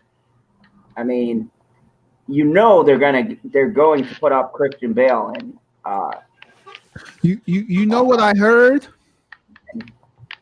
I haven't seen the Mr. Rogers movie, but that's basically saying it's Tom Hanks just playing himself, but like adding the Mr. Rogers, mannerism. Like he's saying this is not Mr. Rogers. You know what I'm saying? Mm-hmm. Yeah, I heard that too. Kind of like how they said that Buddy was playing Lando, like he was just doing an imitation. Okay. Yeah, I mean, there's a difference between like getting into the character and nailing it. Like when I look at performances, and like when you look at Ford versus Ferrari, just the trailer, and how Christian Bale and Matt Damon, they got the accents to go along with the characters they're playing. It feels different. You can tell by the trailer, like that you got that feeling of like these two friends and the craziness and stuff like that, and you can hear the switch in their accents and things like that. With Joker, we know Joaquin's performance and his transformation, and so like that's a tough that's going to be a tough category this year. So I will watch. Mark F say, isn't that what acting is? Well, I don't know if you're referring to me what I said, but what I'm trying to explain is like, for example, you see Tom Hanks in Forrest Gump, like you're not seeing Tom Hanks. You see Forrest Gump. That's a good point. With this movie, from the early reviews that I've watched, they said it's like this Tom Hanks imitating Mr. Rogers. Like you don't see Mr. Rogers there in the movie. Yeah, with these informative roles, yes, it is a point. The actor is acting, but if you are portraying a character that is based on a real person, that is a hard sell because Mr. Rogers was very popular. People know what he sounds like. They got an idea of what he looked like, what he did, and this movie's going to appeal to that older generation. So they're going to be watching this explicitly, trying to see whether or not Tom Hanks, nails it. Older generation. He went through several generations. Yeah. I mean, you're not talking about a made-up character, or you're talking about an actual person that people know. And so they're going to have something to compare your performance to. I think that's the difference. You're not taking on a made-up character. This is a real-life person. It's like when you do any biopic. I mean, like, take a look at Bohemian Rhapsody, right? He looked like, he looked like that character. He sounded like him. Freddie? Yeah. You forgot what Freddie Mercury's name was. It's cold as shit here. I'm like, yeah. But you know what I mean. He looked like Freddie. He had the mannerisms down. Now, the jury for me is still out whether or not he hit the voice, Rami Malek. But, that was him transforming into another person. just like with the Elton John movie, same thing. Shoot. It's difficult. Let me give you another example. Denzel Washington when he played Malcolm X. Like, you don't see Denzel Washington. You see Malcolm X there. Yeah, he killed that role. Yeah, exactly. What you like, everyone says, oh, when they do this role, well, it's just an actor and they're just acting. They're doing what they're paid to do. Yeah, they are. But when you choose to take biopic roles, you're in a different realm of acting. Yeah. You're choosing to take a person that's already existed. They have history. People know what they look like. They know what they sound like. And so you're very, very, very much scrutinized about your role, more so than if you play a character that's never existed, because you're the baseline for that character. Yeah. There's never been anything else. Here's another example. With Eddie Murphy in the Dolomite movie, like, he did good, but he was playing himself. He wasn't playing the Dolomite character. Yeah, Rudy. He wasn't playing Rudy. Yeah. And here's another an example. I don't know if y'all seen the movie. It was the movie where the Jackie O movie with Natalie Portman. Yep. Like, I've seen that. That was a movie where you didn't see Natalie Portman just trying to be Jackie Kennedy. So that's did you guys see that movie Judy, about Judi Dench? Nah. That just came out. I don't know who the actress is who played her, but she did a phenomenal job. Like, she played her in her latter half of her life, and it was amazing. She had her mannerisms, the way she talked, the way she moved and stuff like that. So, when you're talking about going into Oscar season, they should be judging on these things. And I think who's also probably going to be up for an Oscar, because I saw the trailer for it, is probably Jamie Foxx. He's got that movie with Michael B. Jordan and Brie Larson coming out. Fuck. Yeah, I know what you're talking about. Hey, there's a movie that you guys didn't mention where actors are portraying famous people in movie Bird, 1988. Never saw it. Well, it's about a blues artist, a saxophonist, Charlie Parker, and Forrest Whitaker played him, and he did it really good.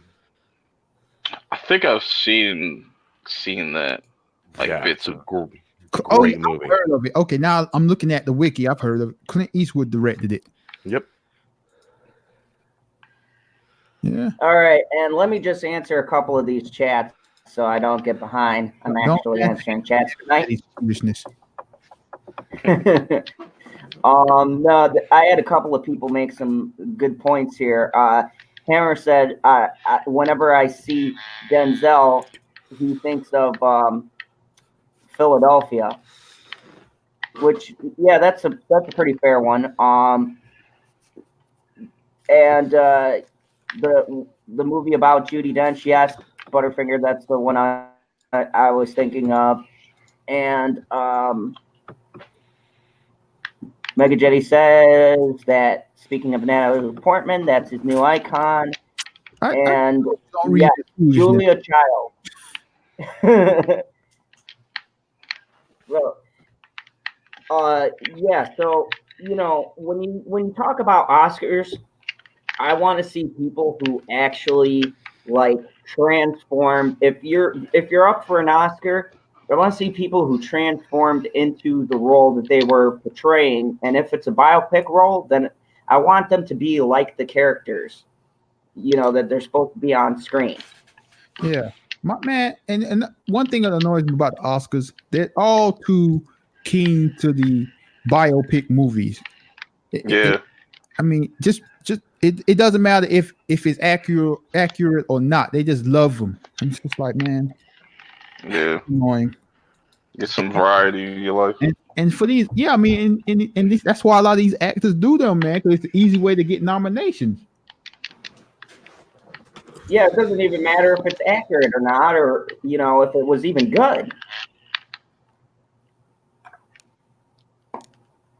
So speaking of actors, this is a great segue. I wanted to talk about motherfucker. Fucking hate this song. So Chris Evans and others were sounding off against a CGI casting of James Dean. Heard about that. Yep. Who? Yes. So hold on, I gotta bring up this article. Fucking computer. Hate this thing so much. All right. Oh no, Hold on a second. I'm getting it's probably the technology same to way. work. Probably people feel the same way about it's like all our great musicians that are gone and bringing them back to in a concert and in a hologram of some sort, and people have feelings about stuff like that. Yeah, according to this, they want to CGI James Dean into some movies. And, maybe this really speaks to the state that Hollywood is in. Look at these actors we have now. It's pretty sad that they want to play around with this technology to get the older stars back. I mean, what does that say about these new up-and-coming actors? That clearly they're so terrible that they're resorting to using CGI technology to bring back dead actors. This reminds me of this movie that I watched like a long time ago. I can't remember the name of it, but it's like it had something to do with like this, where like certain actors, if they were getting washed up or something like that, you can like they'll make this like copy of you, like this pretty much like a hologram of you to put in these movies and stuff that are like that are you in your prime or something like that. So it's kind of weird that that's coming full force now. Like that's kind of weird. We talked about this before on the stream about how there's a huge decline in acting. And this is ridiculous, man. This man's been dead over 50 years. Like, I know why actors don't like this, because they see it as, hold up, they could be taking our money. They could be taking money out of our pockets. Right. But they ain't got no problem with all this CGI in movies. Oh no, yeah, make a whole fake CGI movie because you're basically acting against a green screen. Yeah, they have no problems with taking money away from costume designers, set designers, all the people that go into putting together the actual, sets and clothing. But now they got a problem with James Dean, CGI actors. They got a problem with that because it hurts their bottom line. It'd be like, yeah, we don't need to cast a new Joker. We could just go make a Heath Ledger hologram and put him in all the movies. Mm-hmm. Save money. Yeah, but when you think about that, they really did save money. And I always find myself swinging it back to Joker, but this is a great example. They're about, just think about this. They're about to cross $1 billion or make the $1 billion on a $55 million budget. I mean, just think of that. Should tell Hollywood something. They won't listen till like 10 years later. But then they'll be behind the curve again. They're always behind the curve. Yeah. Well, I mean, clearly this CGI phase, people are starting to get sick of it. I mean, let's look at the box office. We had, Joker's been out for how long, right? And so Terminator, in all essence, giving it the benefit of the doubt, just writing off the name, you could say, okay, they played the card. James Cameron's coming back, which is horseshit. He never did. Fuck off. I don't believe he had anything to do with this movie. Okay. Yeah, that so was let's a just say nostalgia you. grab. Yep. Nostalgia grab. So you played the nostalgia card. You said, "Oh, James Cameron." You got Tim Miller. Okay. People know Deadpool. They like Deadpool. Whatever. Okay. So you got this. You got millions of dollars put into this film, right? And then Disney comes out, and the Maleficent, the sequel to the first one that started this popular redoing everything in fucking CGI, right? So you got these two big, should have been heavy hitters. And who cleaned up the box office? It was the Joker with a $55 million budget, with, I'm fairly sure, shot with practical effects. Right? There's no, from what I can see, there's no like big CGI in that. That's real organic filmmaking. And the marketing wasn't even that didn't even cost them that much either. They didn't really have to market that. All you had to do is say, "Oh, we're making a Joker movie." People are gonna go show up. And here's the thing. So you had this movie that was shot for less, that was well acted and directed, that is killing these high budgeted films. And I think Hollywood is starting to see that they're, them grabbing for these no-name actors and such who starred in one role that made them big, and then putting them in a movie isn't, making the money that they thought it would, okay? Let's be real. Chris Evans is Captain America, right? But really, when he goes to another movie, what are they going to see him as? Anyone? Steve Rogers. They're going to see him as Captain America. Right? Think about his acting career. What did he do besides Fantastic Four that was any good before he got the opportunity at Marvel? Not another teen movie. No, Daddy, no. That shit was Anyone funny. remember the movie Push? No, you don't, because I'm probably the only person who saw it.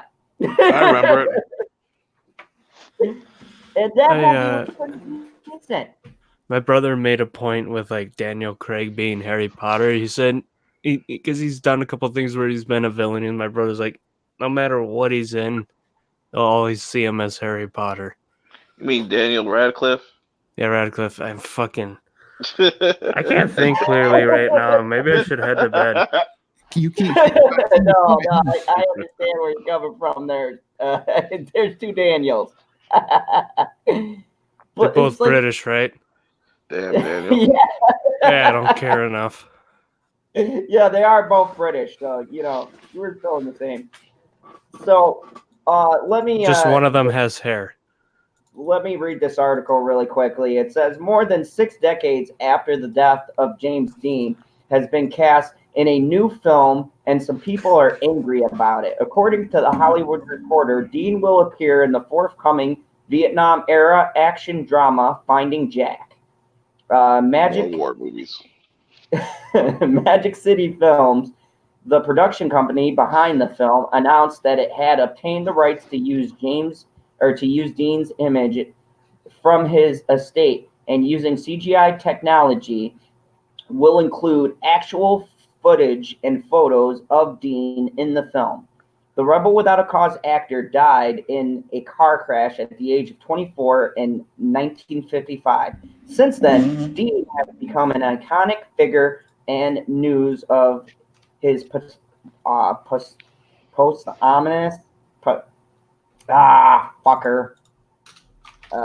casting among even some of the most famous admirers. Captain America star Chris Evans tweeted Wednesday, "I'm sure he'll be thrilled," with the eye-rolling emoji, referencing what he believed would be Dean's reaction to such news.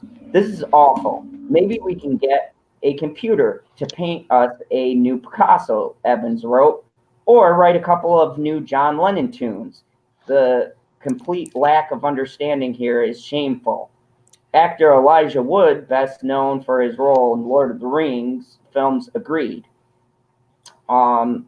With Nope, they shouldn't be a thing. Yes. I'm laughing at this because Chris Evans talking about CGI when he ain't even wear his Captain America suit in the end game. They CGI'd it on.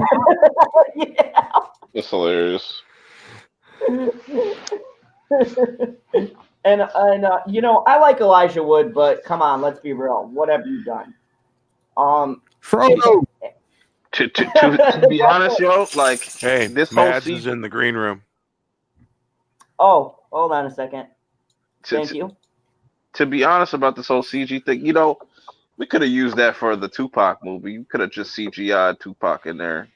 That would probably have been a better movie. Giving the budget for him for a black movie like that, bro. Come on now. Welcome, man. iPhone's on the fucking. Hey. Hello. Hey. Hello. Hi, Barb. And welcome, me82SJM. Anton Erst, who is co-directing the film, told the Hollywood Reporter they search high and low for the perfect actor to portray the role of Rogan, which is some extra complicated character arcs. And after months of research, we decided on James Dean. We feel very honored that his family supports us and will take every precaution to ensure that his legacy as one of the most epic film stars to date is kept firmly intact. Ernst said the family views this as his fourth movie, a movie he never got to make. We do not intend to let his fans down. Prior to his death, Dean acted in only 3 films that were released: Rebel Without a Cause, Beast of Eden, and Giant.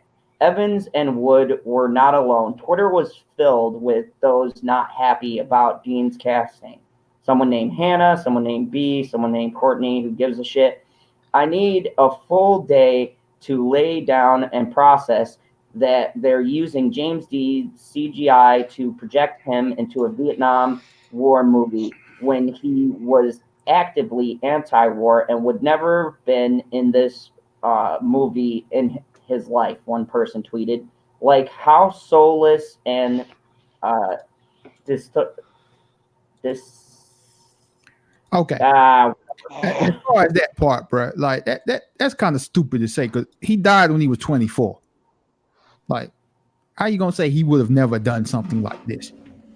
How many 24-year-olds this have this so set on life and don't change their opinion 10 years later or something?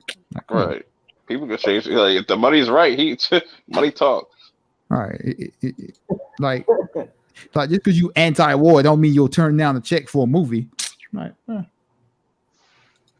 So, that's the gist of the article. Wait, what year did he die? Daughter came out and said something. 55.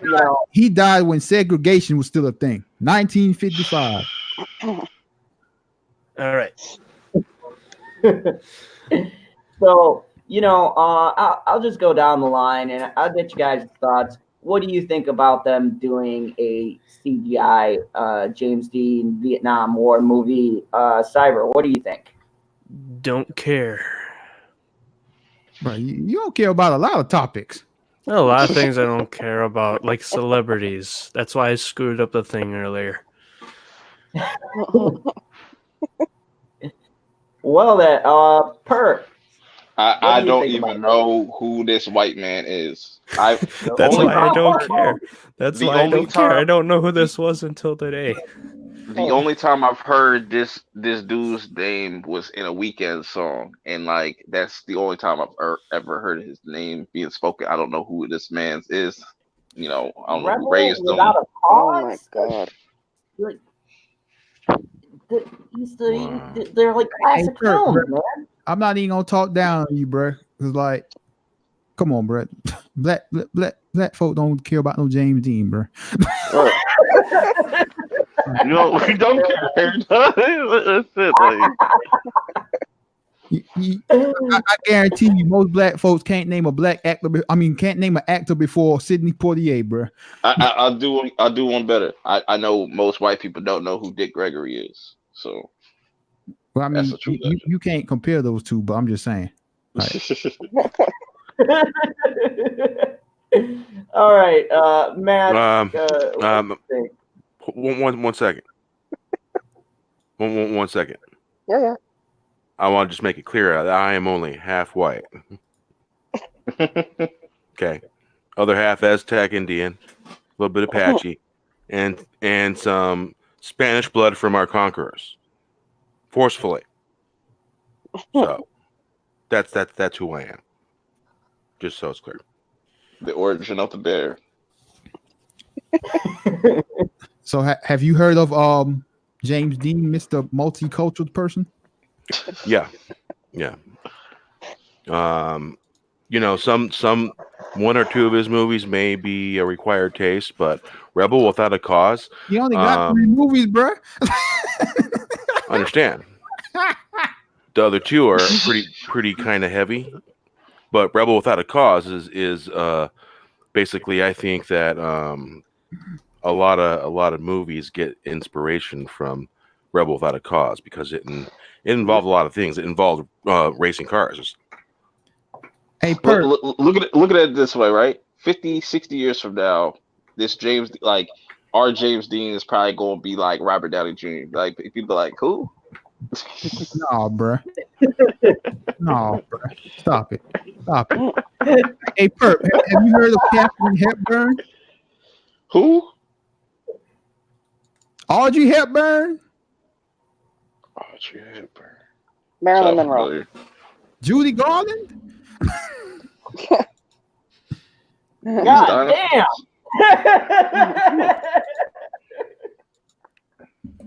If it's not in anime, Perp don't know it. Come on. Oh, this is pre-anime. I'm teasing you, baby. Bitchy is back. Welcome, Bitchy. And she says, hey, Mama Bear. Yes, she does. Okay, first of all, I'm going to apologize to the chat. I don't have my other phone, so I can't interact with. That's okay. I've been trying a new thing, and I've been pretty good with interacting with everyone tonight, if I do say so myself. And Hammer, thank you again for the flower. Honestly, I'm going to weigh in on this one. First of all, when it comes to, he only had 3 movies. So did Brandon Lee only did 2. And it's actually 1.5, really, because they had to CGI his face over top of the actor to finish the film. But that was a unique situation. This one is pure lazy. There are so many actors out there that could do the role, and they're just picking one that is an iconic role, an iconic actor. But there are so many that could draw in and do the role themselves. This is just pure laziness. Ooh, okay. I like it. Some sauciness there. So she is not a James Deaner. I don't get me wrong. I like James Dean. His movies were good. You're just not with the CGI deal. Yeah, I'm not in favor of the CGI deal. I think. Go ahead. I honestly, I'm not going to weigh in one way or another whether he would or wouldn't have, because personally I didn't know him, so it's hard to say whether he actually would have or not. But either way, it's still funny because he's dead, and this is a dangerous road that they're going to go down, that they're starting to go down. I mean, how many other actors that have passed on can they turn around and do this with now? This ain't really nothing new. Like death sells. Like they do that in music all the time. They do this. They keep doing that. I know death sells. That's why the Crow. That's why their first Crow was the only one of the series that actually got people into the movies. I heard James Dean. He didn't like black people either. Mm. So, Fuck him and John Wayne. There's no way he would make a movie with black people. He wouldn't make Juice. I didn't say he was. Yeah, I'm just talking noise. Marilyn Monroe, she liked black people. Oh. Marilyn Monroe liked anything between a man's legs. Oh shit. Oh man. So Does she have any kids? No. That's weird. How to like? No, she kept miscarrying. That's crazy because it's like how you out here thoughting and like you not having no kids. Like Kim Kardashian did it right. Told him to pull it. No. Honestly, she tried with a number of her husbands, but she kept miscarrying, and that's actually what led to her depression. Mm. So, Bear, what do you think of this? Marilyn Monroe, the original thought. Right. Yeah, right there. Yes, Marilyn Monroe. And don't forget Judy Hayward. Don't forget Judy Hayward. Judy Hayward. Okay, yeah. No, Marilyn Monroe is definitely number one on the list because people look up to her for some reason. I think Kim took her title though. No. Kim definitely took. No. Marilyn, the OG. No.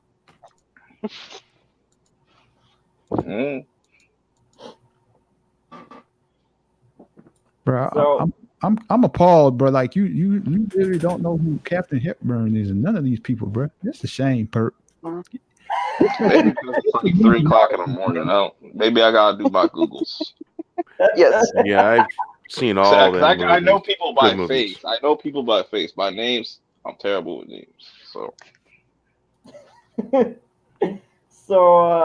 Let's LB, what do you think about the CGI thing? And then let's pose it 2 separate questions because there's the CGI aspect and what we feel as like them maybe getting a quick buck off of them. But what do you think about the contradiction of Hollywood stars coming out and protesting? Because I don't think they're protesting because they have the best interest of preserving film and all that bullshit.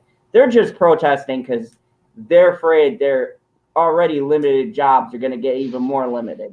robots taking over. Bro, when they see the money start drying up, they start talking. Mm-hmm. That's all. Exactly. That's all. Yep. Because look at it, these same actors that are talking this shit right now, 20, 30 years from now, when Hollywood approaches them and says, hey, we would like to use your likeness in our movie and whatnot, they're going to sign that dotted line. Oh, yeah.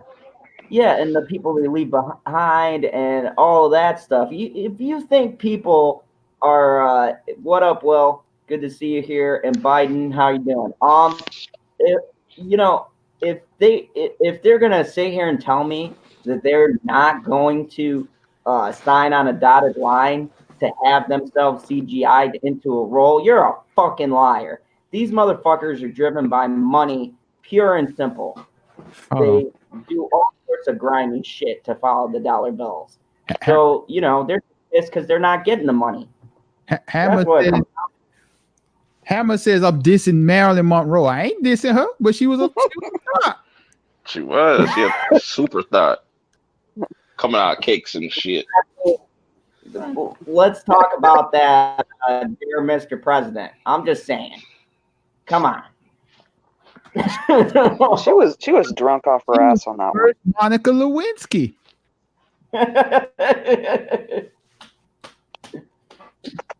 Like, why she in the White House chilling? I still say, man, the Kardashians did, but I still don't know what these chicks do and why they're so rich. Because they leaked the sex tape. Exactly. I can tell you. No, I can tell you what they do. Black guys. and a thousand and a bunch of men enjoy watching her play dead in a video for some That's reason. great for y'all, pussy. Yeah, Oh, what it is. God, come on. This is a family-friendly show. It is. Fuck not. that. Fuck the family. I could never understand what is it about this video that excites y'all? She's just laying there doing nothing. Hey, she's now what, a billionaire or whatever, I guess. Nah, Kylie's the billionaire. I don't know who which one is this. For the record, I have not seen the video, though LB seems to be an expert on it. So There's nothing to be an expert. All you see is a woman just laying there.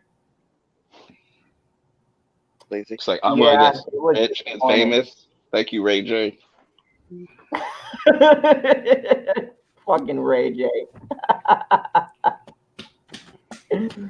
Oh, so speaking of CGI and all of that nonsense, kind of keeping up, the next article I wanted to talk about was Star Wars. Carrie Fisher was supposed to be in a big action payoff for the rise of Skywalker. Oh, she gonna be in the field. She gonna get her hands dirty. Well, that's how it was supposed to go down. So they say as Star Wars Rise of Skywalker races towards us with all of the power and speed of an A-wing fighter, there's What's up, Will? naturally plenty of people talking about it. While the late great Carrie Fisher is sadly no longer around to do so, her brother Todd is. Oh, the what? Who? What, man? Her brother. All right. Yep, her brother Todd. I guess Fisher. Yeah, she has a brother. And Todd, he brings words that the original plan for the final part of the Skywalker saga was for her to relish her full Jedi potential. Man. I should not. Bruh, they gonna have a 60-something-year-old woman fulfill her Jedi potential, bruh. Doing flips and kicks and shit. Like, come She'll on, throw bruh. out a hip. I would have gone to see that. I would not see that. Honestly, that was one of the things I was actually disappointed with The Force Awakens, is that they didn't show that, because they had teased in the original sequels, the original trilogy, that she was a Jedi. Now I really wanted to see Jedi Leia. I don't know. At George this should have point- done it in Return of the Jedi. Yeah. So Who- her popping scene was the beginning of a big time payoff.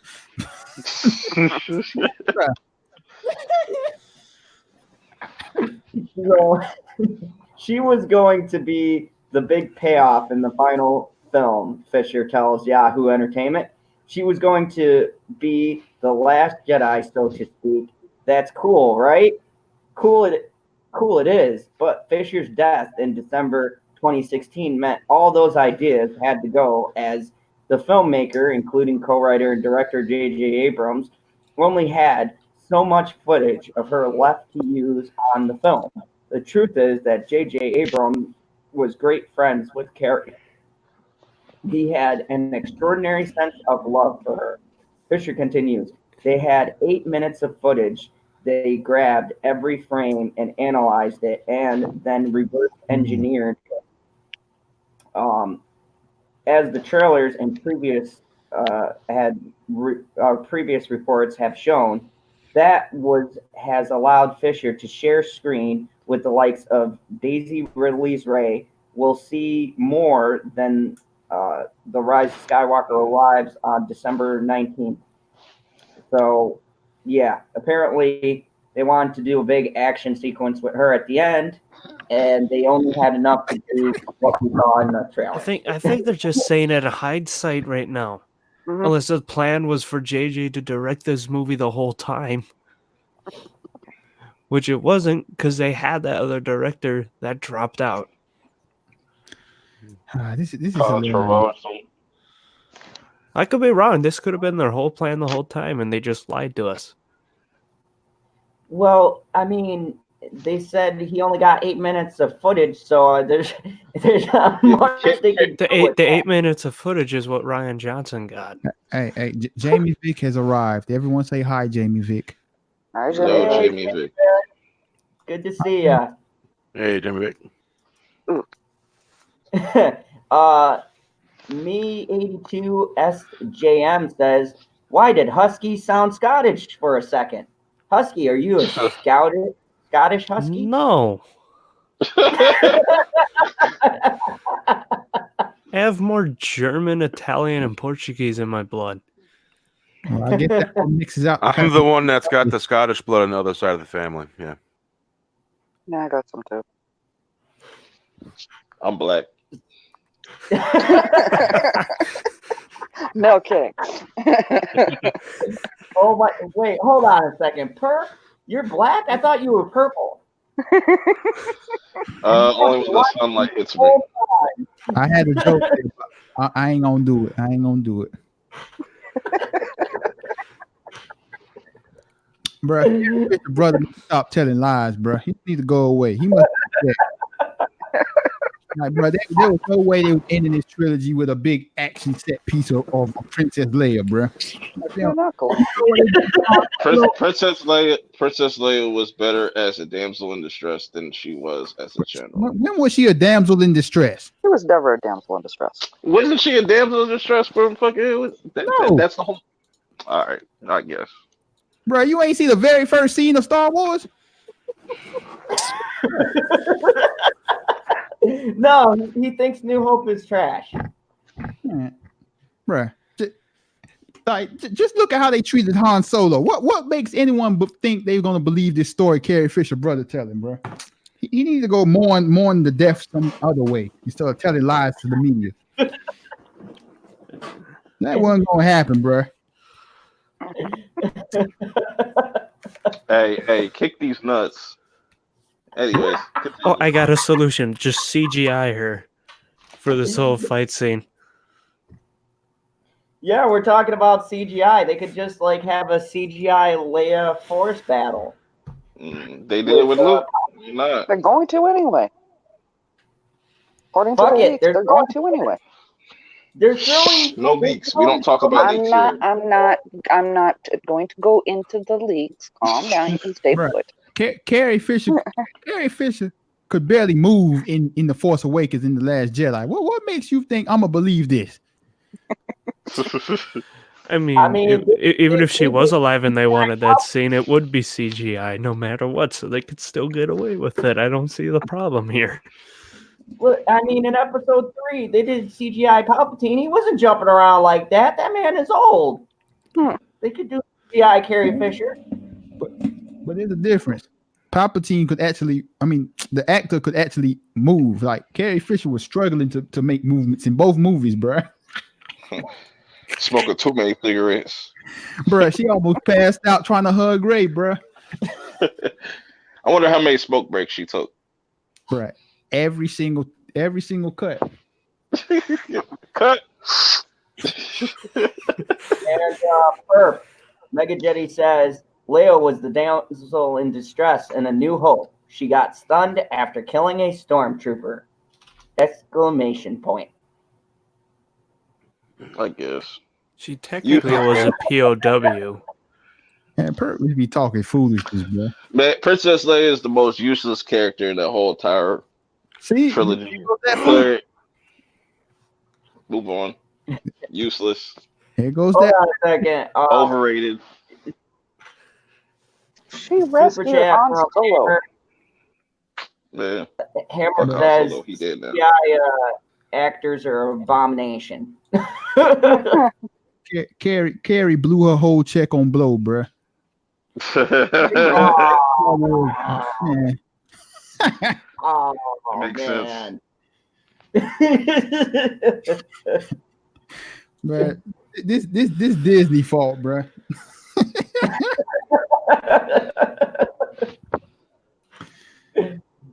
Oh my god.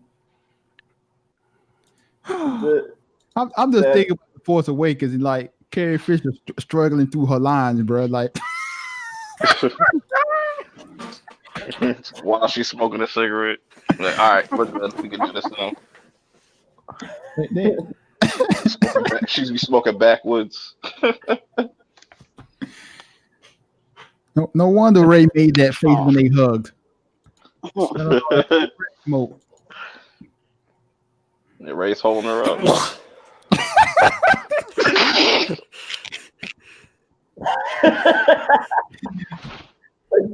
Oh, I feel like we're all going to hell. No. Dude, I already knew I was going to hell. So Bruh. Yeah, natives don't believe in it. It ain't my fault, bro. It's Disney's fault. They knew the repercussions. Big time check, bro. My next stream is gonna be brought to you guys in part from the special fiery pits of hell. Stay tuned. Yeah, I'll Hey, barbecue going. at least Satan's got the best Wi-Fi, so you know. No, I was actually, I kid you not, I was actually told that I was going to go to hell, and I still think it's the dumbest reason ever. I mean, first of all, I like the color red. It's not my favorite color, but I do like it. I like snakes, but the one that completely damned me is I drink my tea with sugar only. I'm not even making this up. So who told you evil this? person. Who You're the told evil you person. My at the time girlfriend's parents. They were like crazy Christian.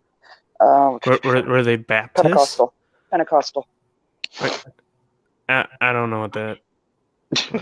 We know they're crazy ones, all right? Like Baptist, just less fun.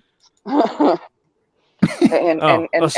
Baptist. So yeah, you are going. We're all going to hell just by talking about big titty bitches and alcohol and drugs and listening to the rock and roll dancing. We're all going to hell in the Baptist church, guys. Yeah, but the difference is Baptists are normal compared to Pentecostals. I kid you not, her parents invited in Jehovah's Witnesses, and the Jehovah's Witnesses were trying to figure out how to make their escape. I've been to a Pentecostal church quite a few times. Crazy. Yeah. Well, church is the black one.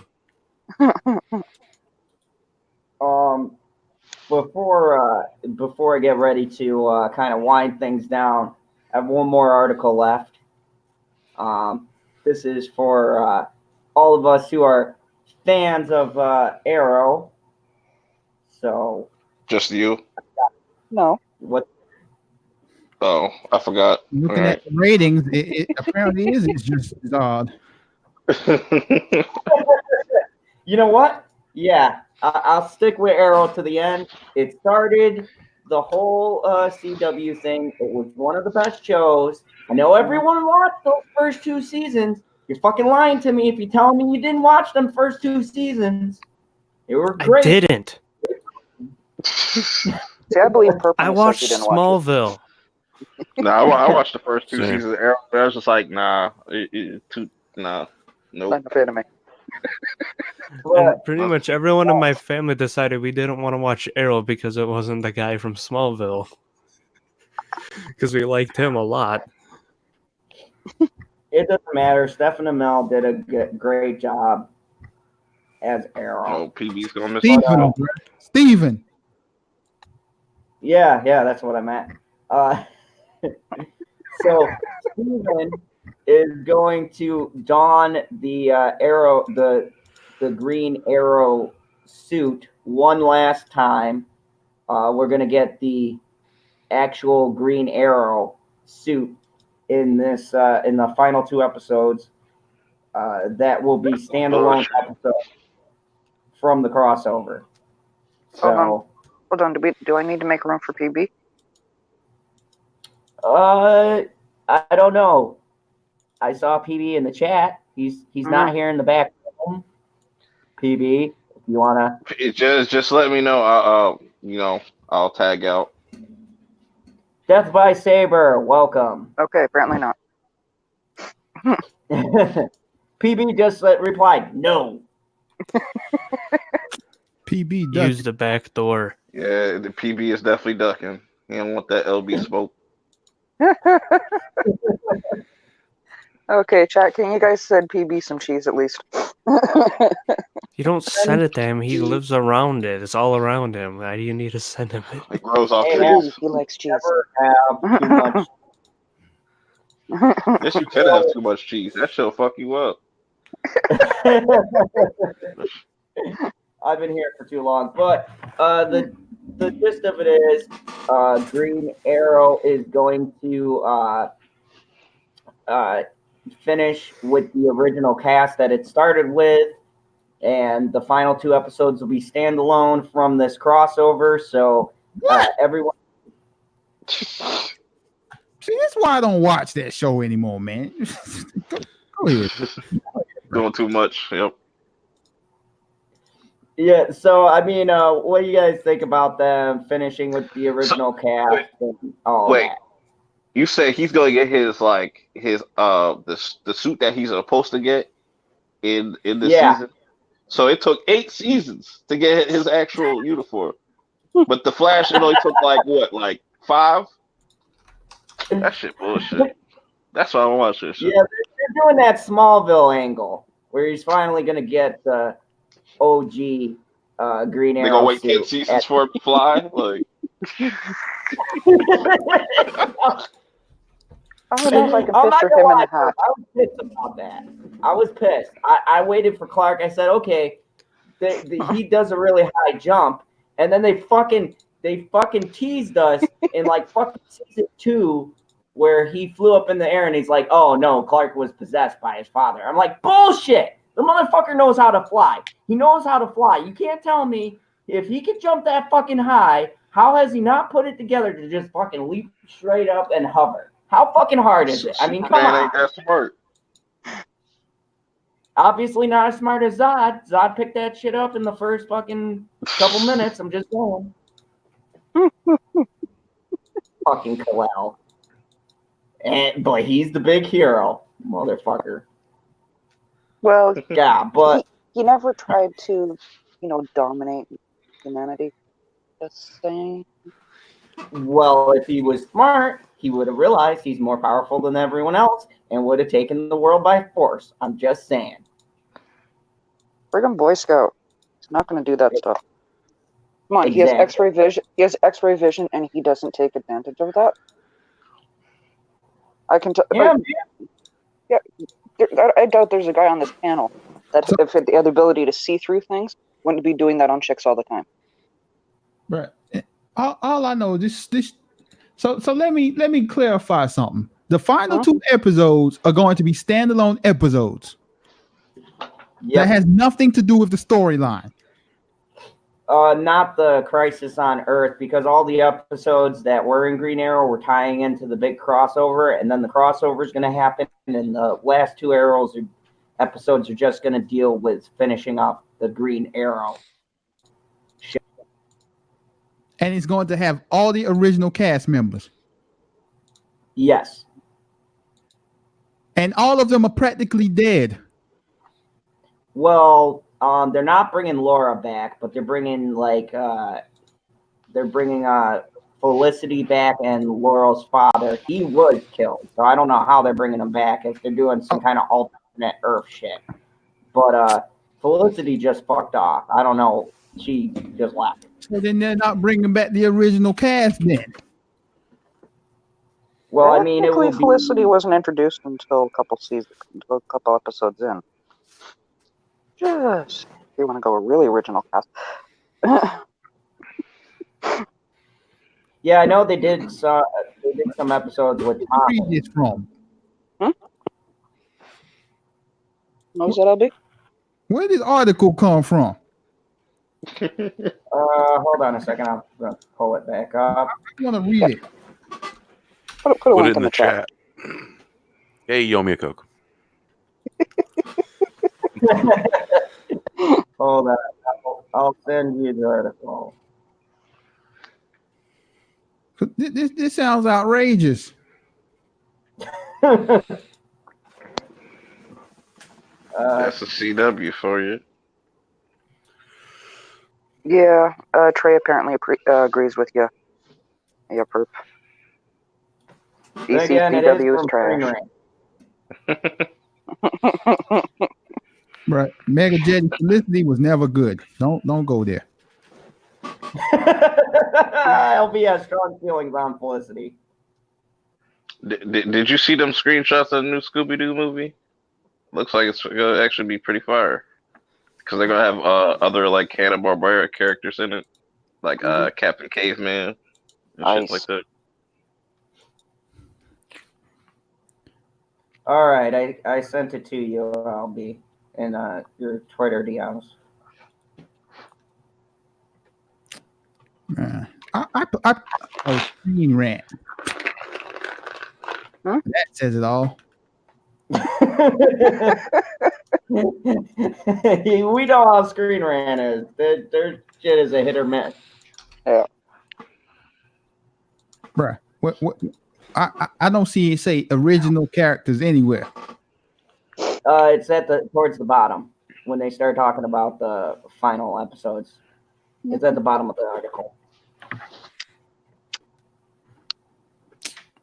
Man, what this show, man? I don't care no more. Wow, I planned to watch this last season. I really did. I was going to watch it, but now that you mentioned this foolishness, nah, bruh. Nope. Nope. Titans is better. What else you got, Zod? Because Perp finna be talking foolishness, man. Yeah. So that's pretty much it for my my topics.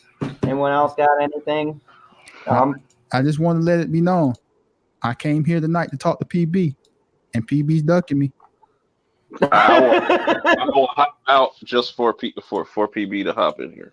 He can't come on the stream because he has women in the house at 3 in the morning. What could be going on? PB a freak.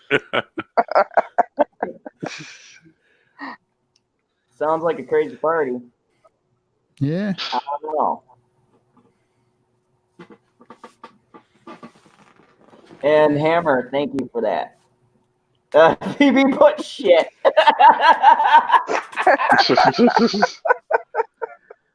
I didn't know I was ducking you.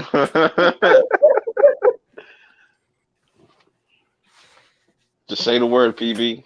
Yay or nay. He can't come, bro.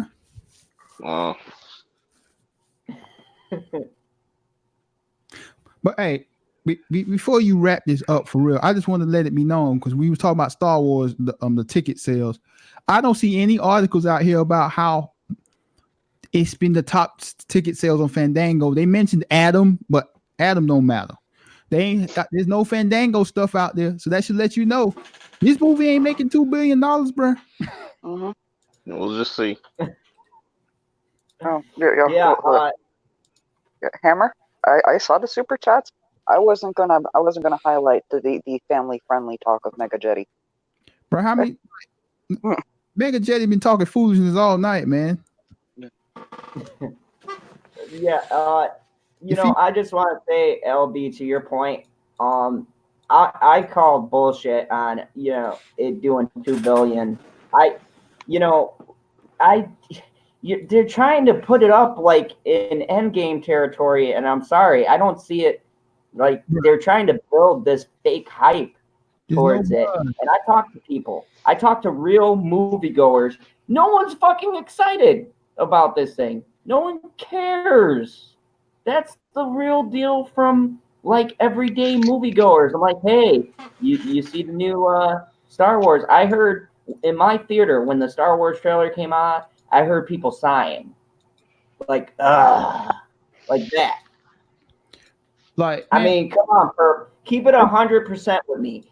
When you were in the theater, good luck with that, bro. Sitting back, waiting to watch your movie, and the Star Wars trailer comes on, how many people were going, "Oh yeah," because people talk to the trailers.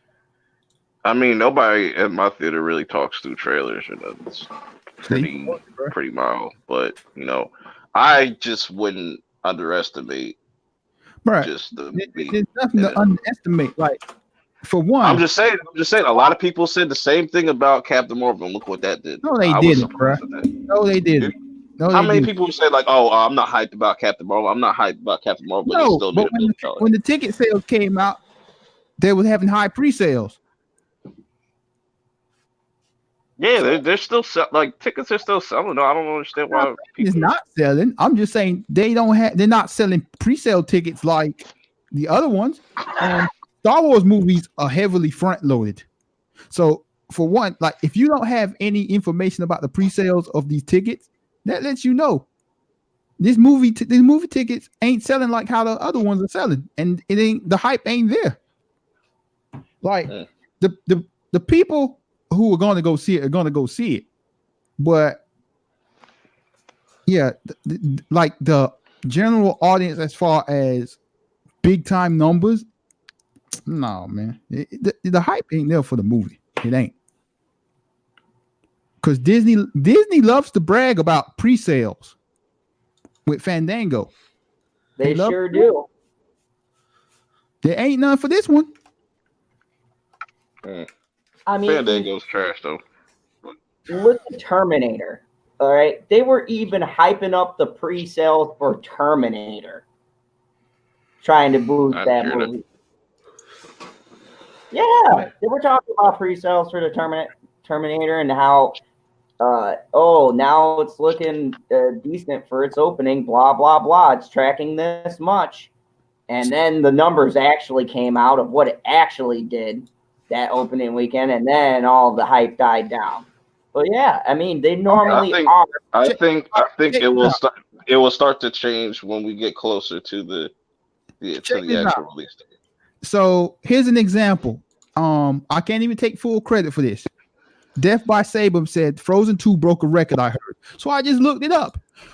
What is this? Disney bragging about Frozen 2 ticket sales, breaking the record for the sequel on Fandango's first day. It said it sold more tickets than previous record holder Toy Story 4. So it's a new pre-sale champion for animated movies. Like I said, Disney likes to brag about ticket sales. There hasn't been any bragging about Star Wars: The Rise of Skywalker. They've been doing that this whole year with all their freaking movies. So what does that say? What does that tell me? Pre-sales aren't like Solo, Rogue One, Force Awakens, or the Last Jedi.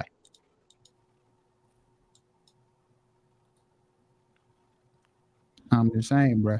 So this $2 billion, this whole people are going to get more hype for the movie in a few weeks. Nah, it's just not. I think anything can happen though. You never know. Right. And I'm saying, and like I said, no, it's not a case of anything can happen. This is a case of Star Wars movies are front loaded. The proof is there for the box office. The previous movies. This isn't going to be it made 150 million this weekend, opening weekend, which is, for example, it'll be the lowest opening for the new Star Wars movies by far. But people the following weeks just decide, we're going to go see the movie now. Like it's not one of those type of movies. It's a front loaded movie. And I mean, Perp, you got to look at it this way. Let's rewind the clocks back. Okay. Let's go to the lead up to Last Jedi. You could not go anywhere without hearing how fucking much it's doing, what it's going to be projected at, the buzz and stuff like that. It was astonishing. And now you come to this one, and it's like it's very low key. Even news articles, man. They aren't printing up as much. You got people chilling here and there, but they aren't really talking as much as they did with The Last Jedi. Yep. I mean, the press isn't as strong for this one. I'm just waiting. Just gotta wait and see. Okay, hold up. Zod, you have a couple super chats, and PB, if we make room, can you pop on?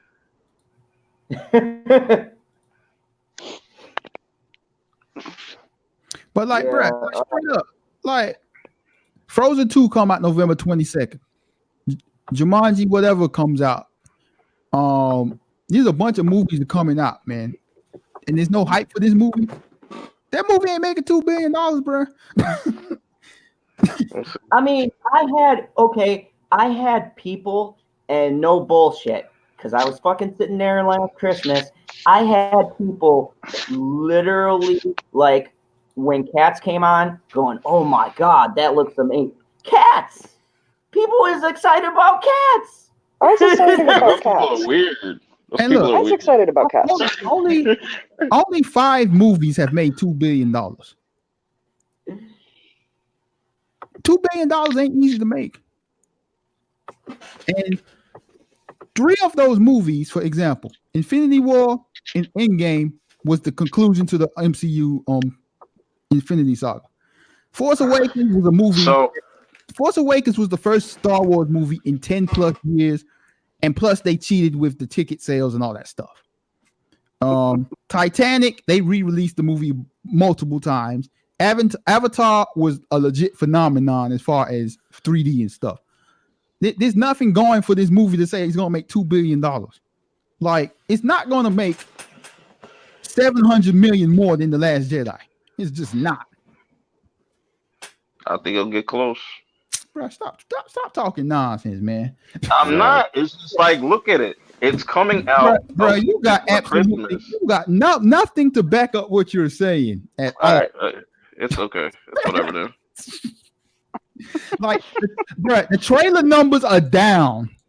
Okay. Pre-sale numbers are down, and you're saying he's gonna make $2 billion or get close.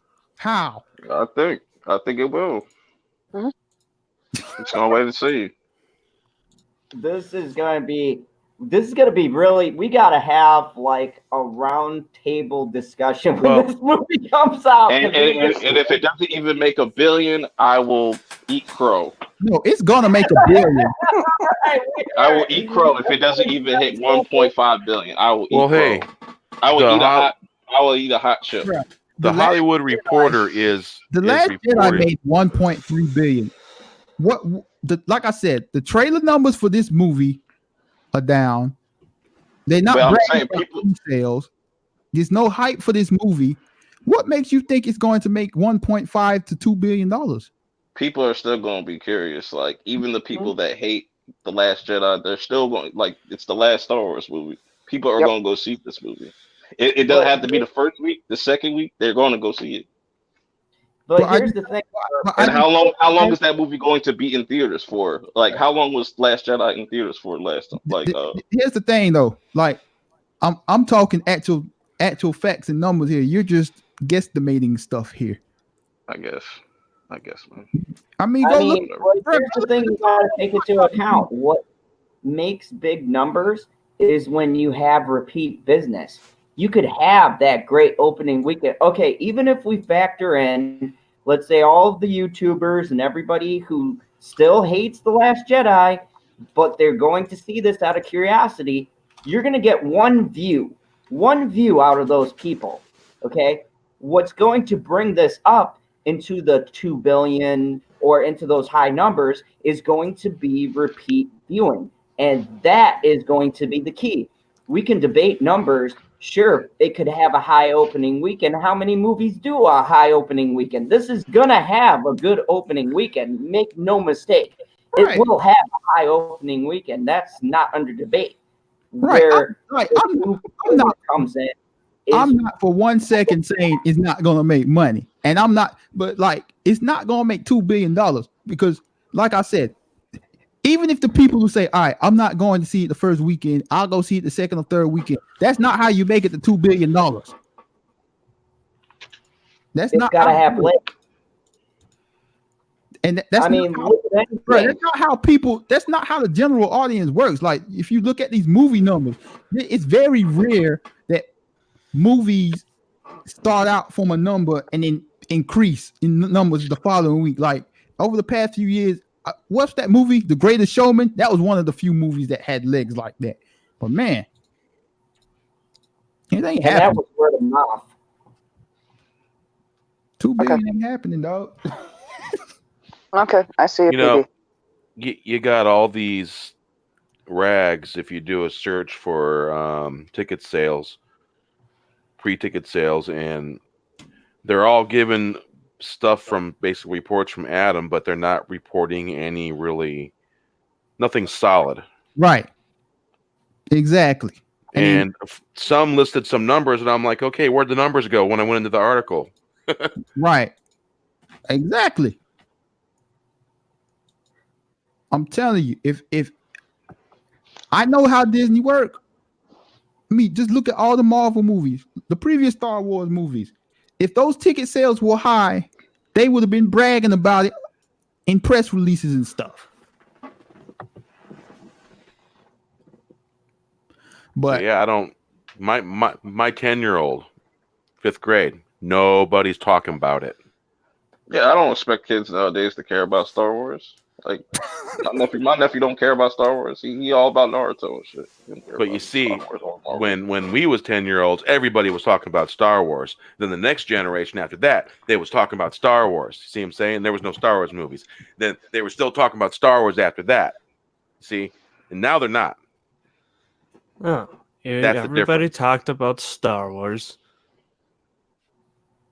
I can't even defend that. When I was growing up, people talked about Star Wars. That's how I made a lot of friends. and, it was like, hold oh, on you like for a Star Wars? second. I like Star Wars. Hold on for a second. I just want to say, welcome, PB. I like what your banner says. Says under 1.5 billion, and I just want to address the chat. Thank you. There's 19 people watching. If I haven't gotten to your comments, I apologize. We're having a spirited debate, so don't worry. I will scroll back up and get to everyone. Welcome, PB. well, Yeah, there's no way that it's going to make over 1.5 billion. man, I pay attention to box office. I know how these things work. I know how the media work. I'm telling you. It ain't happening. It'll be manipulated. But $2 billion ain't easy to make. Like 5 movies. It's not going to make any money in China. Right. You can't make $2 billion not making money in China. The Force Awakens made 936 million Bruh, in America.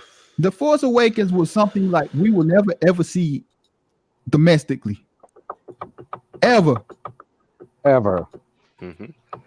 I mean, not for if they're releasing movies like this in another 100 years and there's double the population, then maybe. I mean, look at Endgame. Endgame was like what, 70 million short? I don't know exactly what it ended up with domestically, but Yeah, I know it Endgame didn't. made 858. Force Awakens did 936. Yep. I mean, $2 billion. And it just barely made over 2 billion. Yeah, the Force Awakens barely made over 2 billion because at the end of the day, it's not China. Yeah. I mean, you would think that a Disney movie, they'll bend over backwards to make money anywhere, and they can't make money on Star Wars in China. Yeah, man, China don't care a thing about Star Wars. So to make $2 billion, China needs to care about your movie. All right. Star Wars is trash. We get it. I mean, it is now.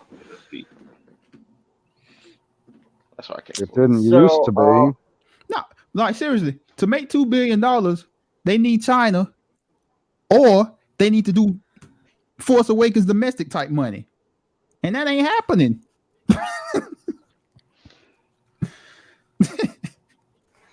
Yeah, I mean, you just got to look at the numbers, Perp.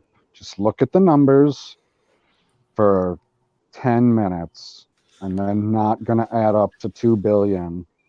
I don't think, as it says, it's going to be under 1.5. It'll be a miracle for them to hit 1.5. it could hit 1.5. I'm not gonna say it won't, but this 2 billion that people have been mentioning, no, that's not happening. For it to hit 1.5 billion, it has to be better than The Last Jedi. Well, I mean, that ain't hard to do, but you know what I'm saying? It has to be around the quality of The Force Awakens for people. Well, I mean, and it's got to look better than The Last Jedi. Like, I'm not going to sit here and say that the movie didn't look good. Like, it's got excellent graphics all over the place. Like I said multiple times, I love that Crystal Fox. I thought it looked awesome. But the story isn't there, and the story is why people go to a Star Wars movie. Yeah, man. I'm not saying it's in trouble. I'm not gonna be like these YouTubers that probably got videos saying it's gonna flop and all that stuff. But no, $2 billion. It is not going to pull a Solo. I mean, it's gonna make more money than Rogue One made. Rogue One, I'm pretty sure, is at 1.1. I think it'll go over that, but it is not going to go over 1.5. Yeah. 1.5. 1.5. I mean, it's possible, but man, 2, no. I mean, to be sitting between 1.1 and 1.5, $400 million is, I don't know, how much money did Endgame make in China?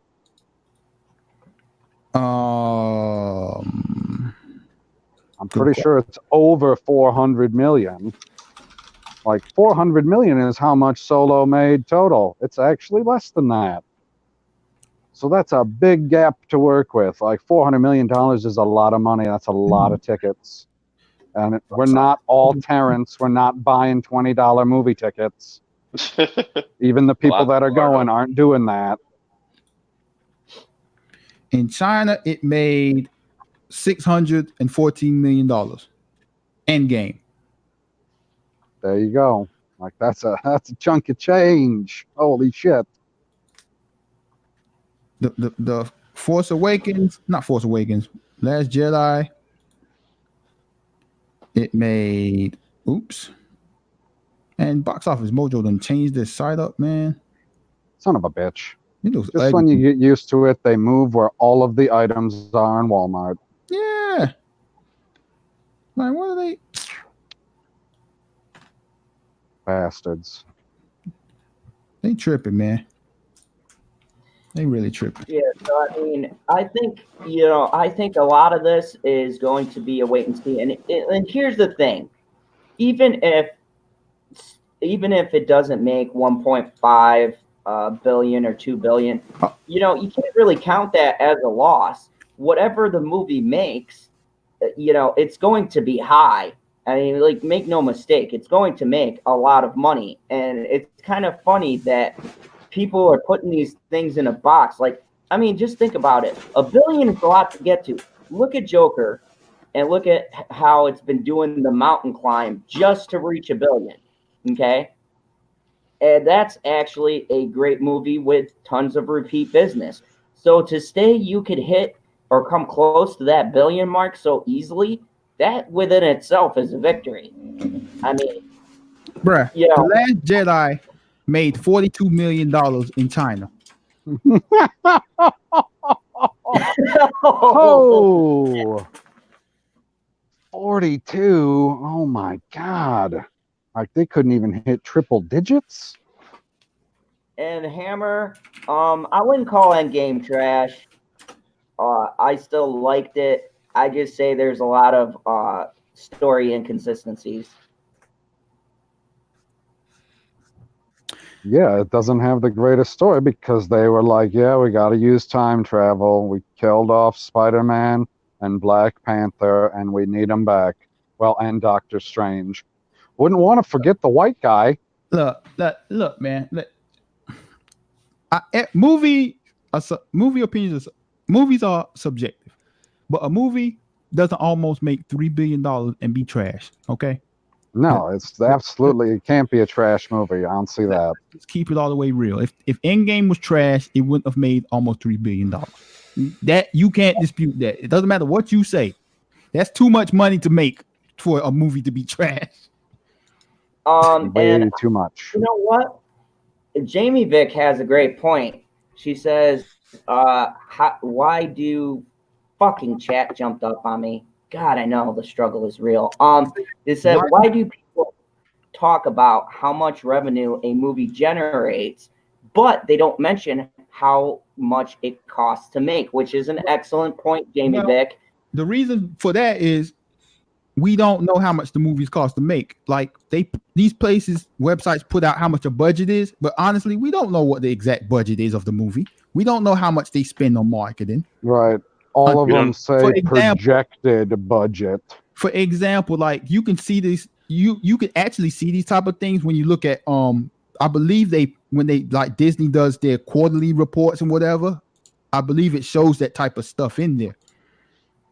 But no, you would have to sift through the numbers of where they are paying certain fees, taxes, and all of those other types of things to see exactly how much every movie costs, because there's definitely things that tail over from one to the other.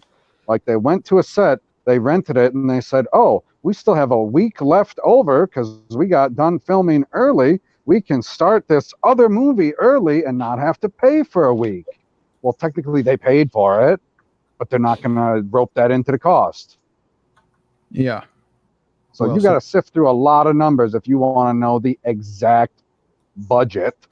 And that's not even looking at like the small stuff, like the exact amount of catering on a specific day, or when some particular star says, go get me a fucking sandwich.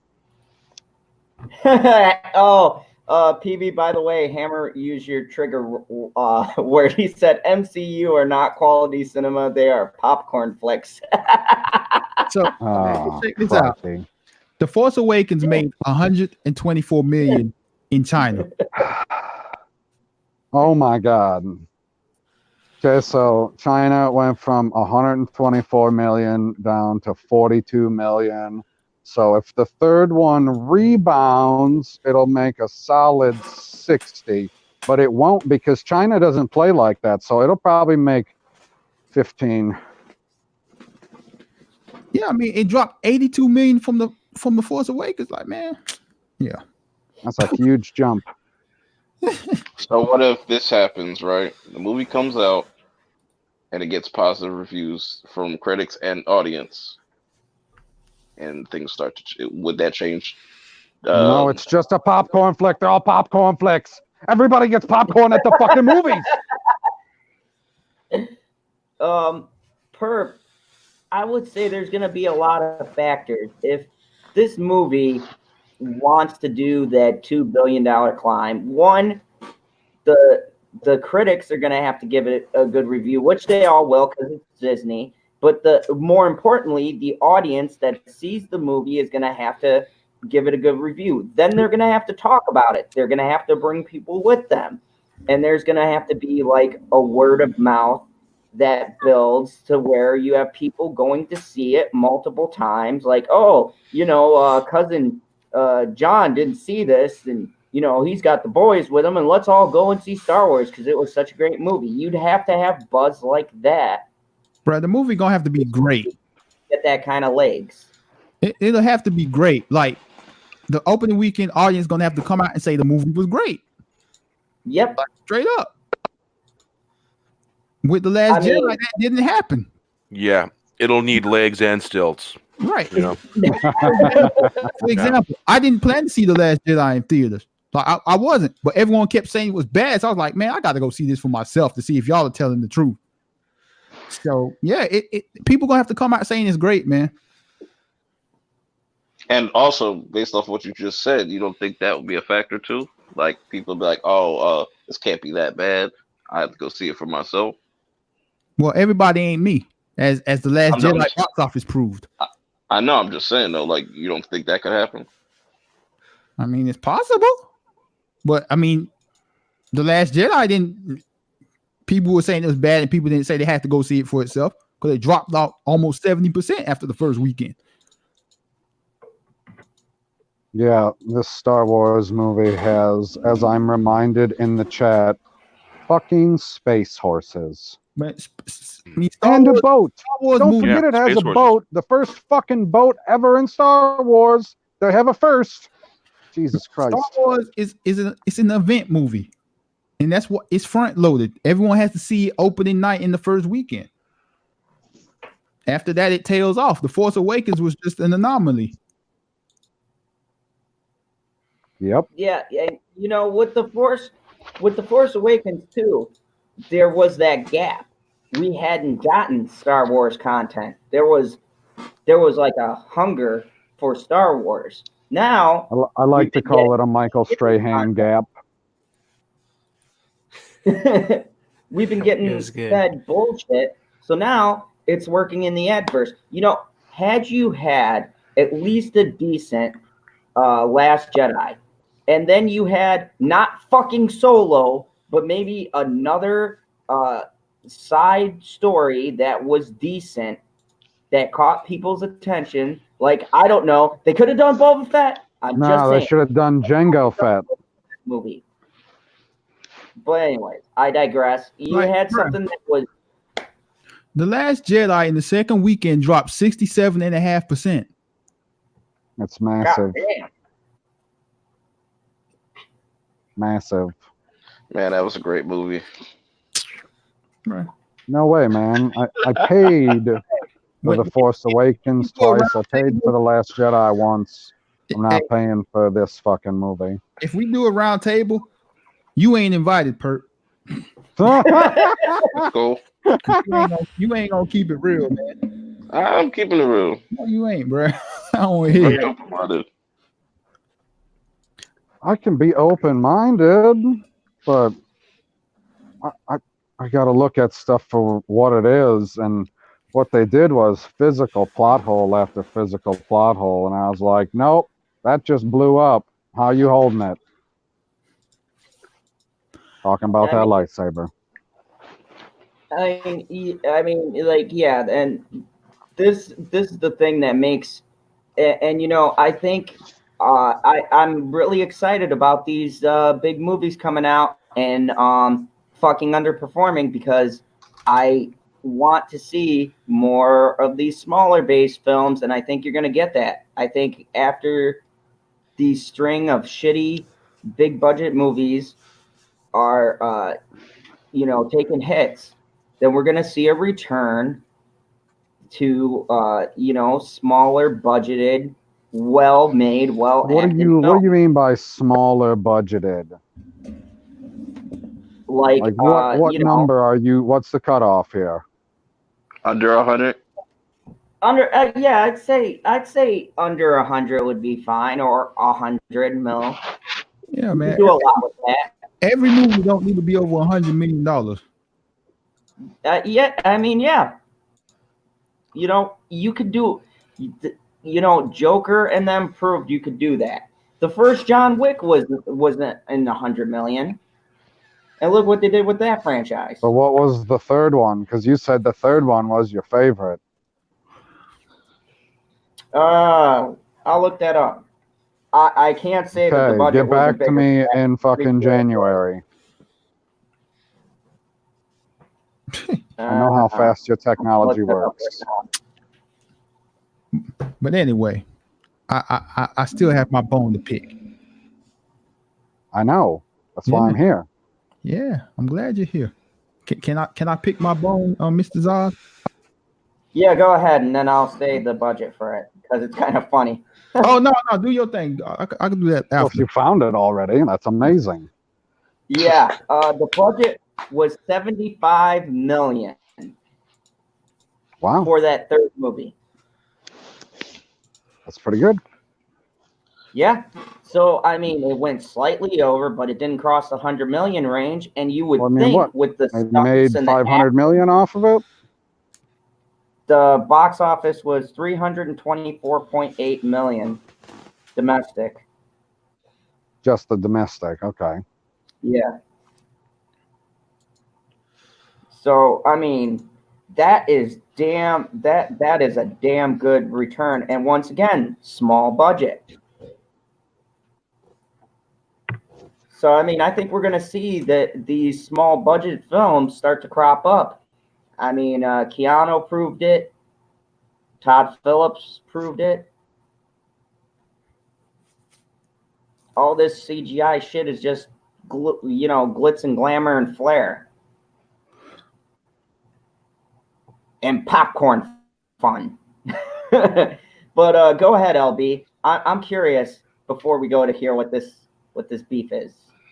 Ding, ding, ding. Well, I'm gonna let you know, man. Like, I was looking forward to having you on my panel tonight on my live stream, man, and you didn't show up, and I was deeply saddened by this.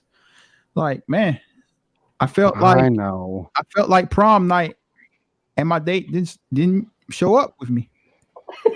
I mean, but you had enough anger on the panel with Tommy, didn't you?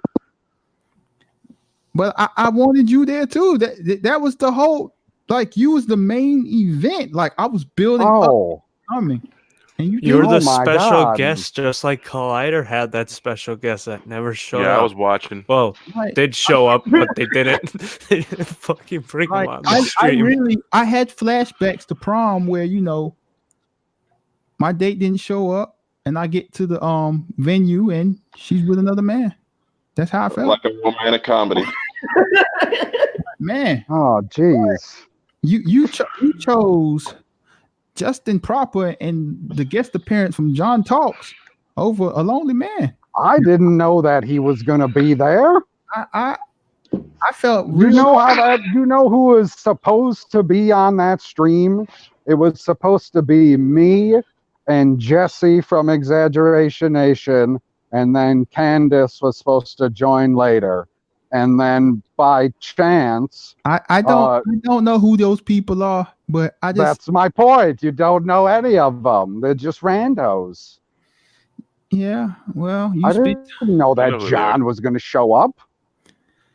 Well, he showed up, and you decided to stay. You was like, well, it's okay. I guess John Talks is much more cooler than I am. It's cool. I didn't stay because he showed up. I stayed because of what the stream morphed into. That it didn't just stay a This Week in Bullshit where we were doing a rapid fire, everybody give a quick answer to the headline of this article. It turned into a plain smooth jazz in the background and reading rap lyrics seriously. That was stupid. That's why I left. So as soon as LB's stream was done, I'm like, oh, I'm gonna go over see what's happening. And I came in, I'm like, this is dumb. Goodbye. So you stood up for rap lyrics and jazz music? Wow. You should go listen to it. It was hilarious. Wow. That's cold. That's cold. I see where your loyalty is. Yeah. Wow. But it's cool. I was a little disappointed because I really wanted to discuss a topic with you. But what was the topic? It doesn't matter anymore, PB. It doesn't matter anymore. It doesn't. Oh, but what if it does matter? What if it's a time-sensitive topic? Is it a time-sensitive topic? No. It doesn't matter anymore. This ain't Black Lives Matter. It doesn't matter. I was looking forward to it because you're one of my favorite peoples. But I guess. Wow, the guilt trip is real. I guess Mr. Proper has that pull with you. It must be a white man thing. It must be. but it's cool, bro. It's cool. We made it through the stream.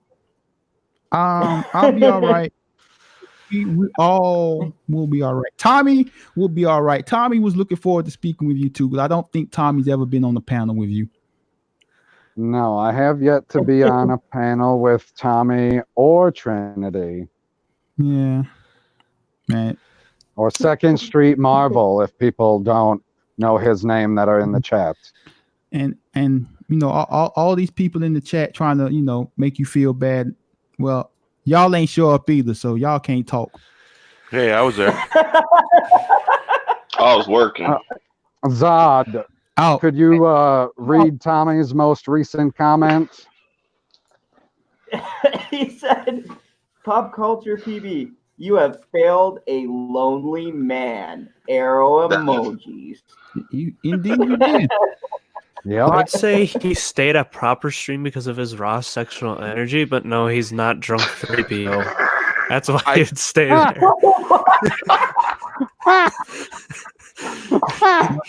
Like Oh my god. Hey, I can attest to his disappointment that you weren't there. I built up to this thing like it was a main event, like a WrestleMania main event, like WrestleMania 17 main event, Stone Cold Steve Austin versus The Rock. I built this thing up to that, and I let Oh man. He Bret Hart you. I let them down. I let them. Yep. I stood up and put a big WCW. And, no, but it's okay. Now I'm done with you. I'm going to pivot to Mr. General Zod, aka. Well, I hope there's a Thursday in the future that I can make it up to you. I guess You're in the doghouse. I guess you have to talk to Mr. Proper about that, PB.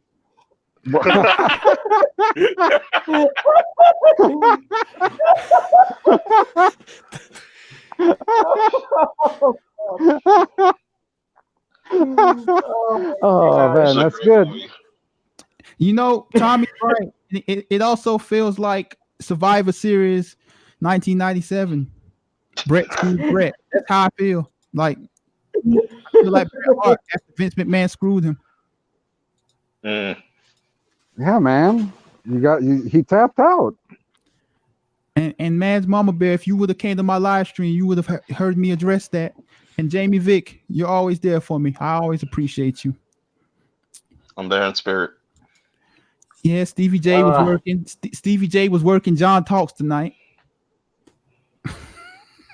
He was working John Talks. I don't know what that means.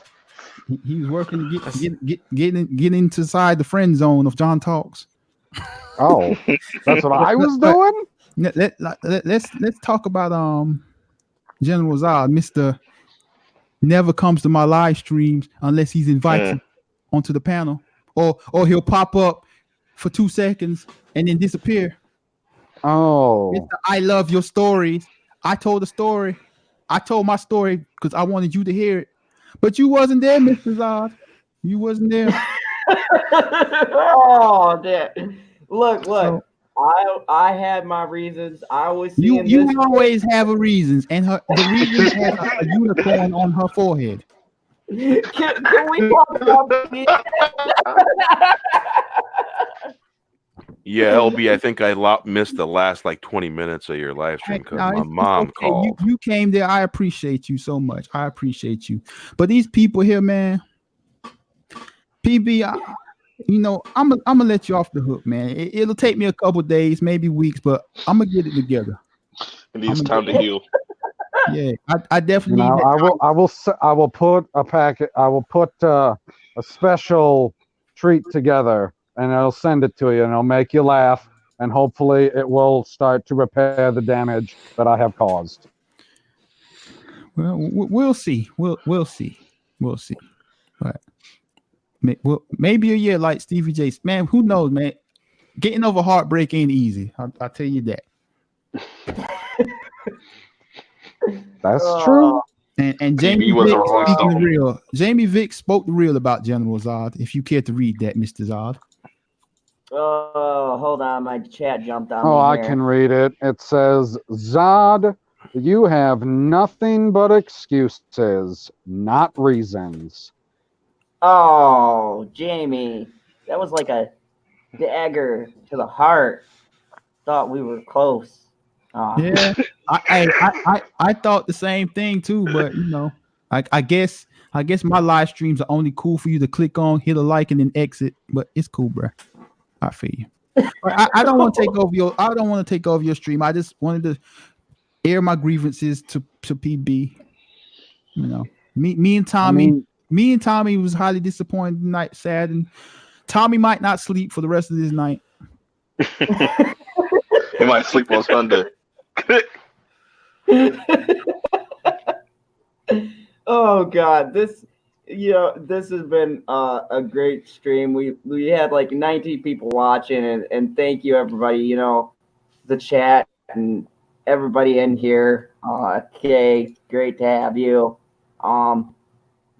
And Hammer, thank you. You did a great job. Tommy, awesome job throwing up the links and everything. So let's end the show on a high note and not talk about heartbreak, but what's to come. What's to come? The apologies and shit we'll be sending to LB so that we can woo. You ain't gonna do nothing. Send him Mr. Jackson or Ben Frank. I'm pretty sure he can get over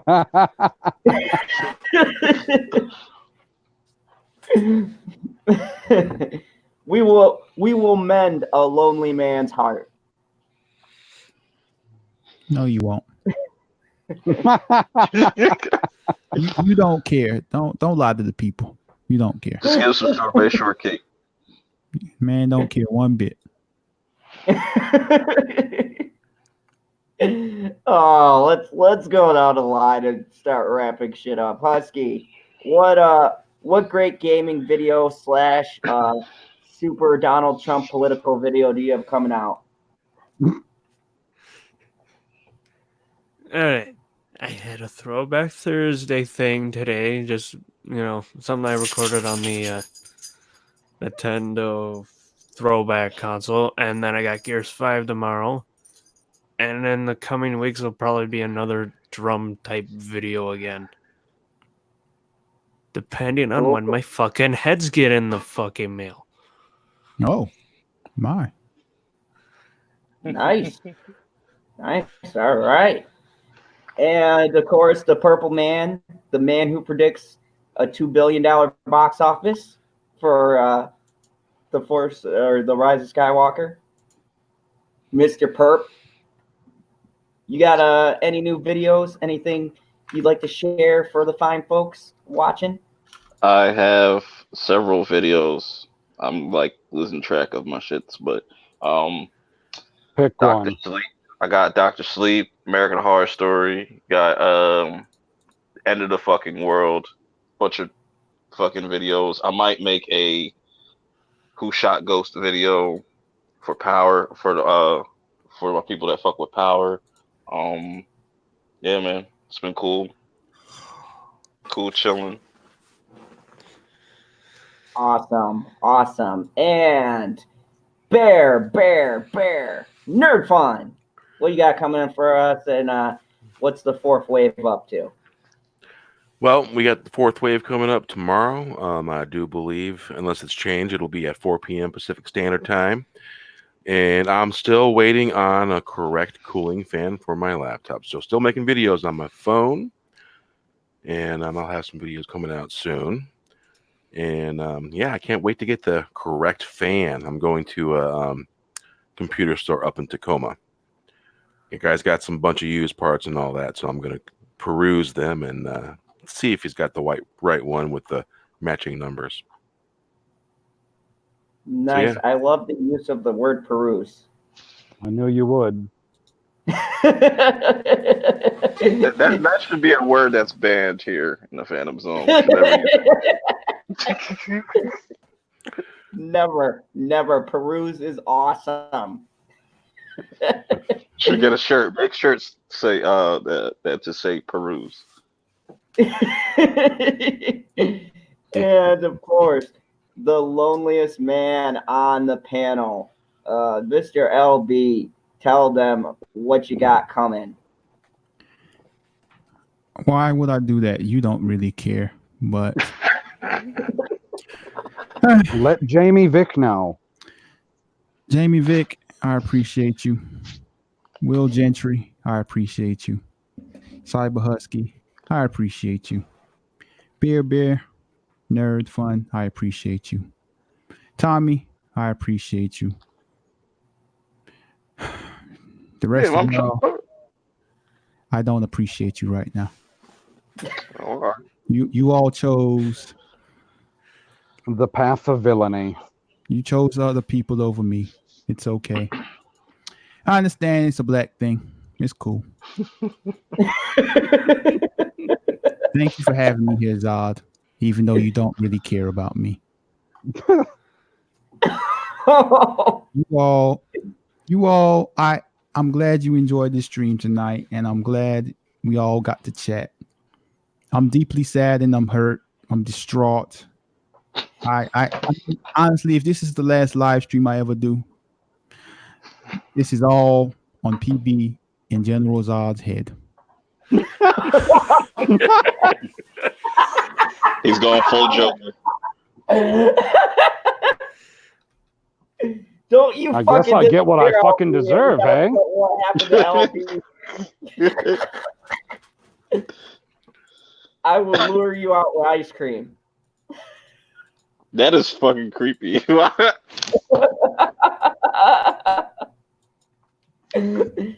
Luring grown ass men out with ice cream like Yes. Hey, fully grown man, would you like to join me in my vehicle? I have ice cream. That doesn't work. like, oh, and weed. Oh, okay. Oh, well then, 50-50. Like, wait, you're a narc. I'm going. You gotta tell me if you're a cop. Oh wait, what state are we in? Oh shit. The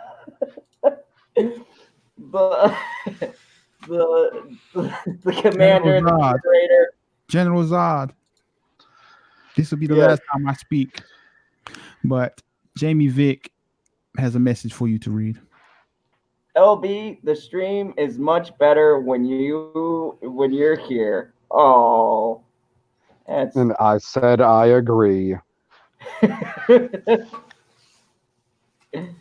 All right. Well, PB, the man, the curator, the person who keeps the boat going, and the man who apparently breaks hearts. No, I just showed up at the end here to jump aboard the sinking ship. That's all. No, I Yeah, didn't. somebody I didn't wanna- wanna. I was told I had a bone to be picked with me, and I didn't want to shy away. So I told my wife to go away because I had some man business to carry out. Right?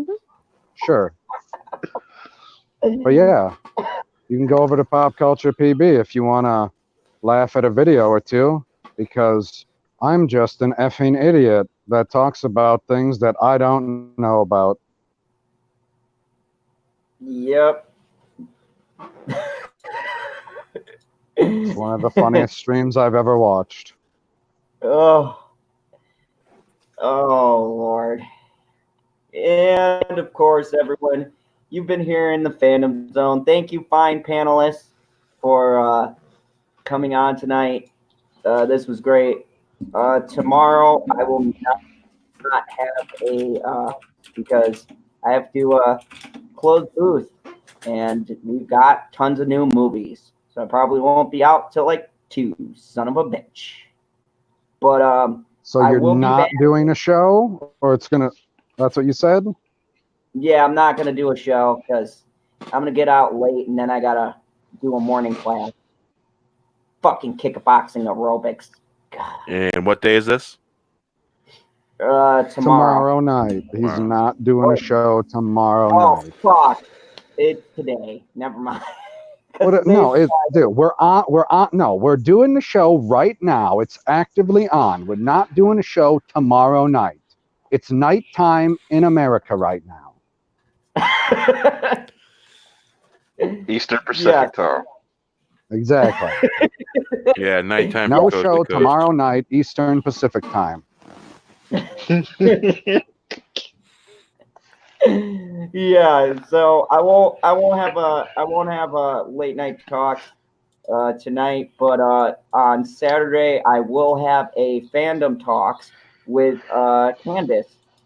So tune in at that. For that, it will be at 3 p.m. Central Time, not Zod time. So it'll definitely be a very interesting interview. I look forward to doing that. And then on Sunday, I just might do a random ass stream after I finally fucking see Doctor Sleep. So who knows? I might just stream about it and my thoughts and what I think of it. So and definitely listen to what PV said. Go watch Joker because Well, I said something immediately after that too. I know it didn't update that. It had to have updated by now. I said, or lonely with friends. Oh. But not just 10 minutes of it, damn it. So, you guys all know, as always, remember the only rule here in the Fandom Zone. Hail to the Don't do minutes. crack. Zod. Don't do crack. Nope. I wonder if LB will stay silent.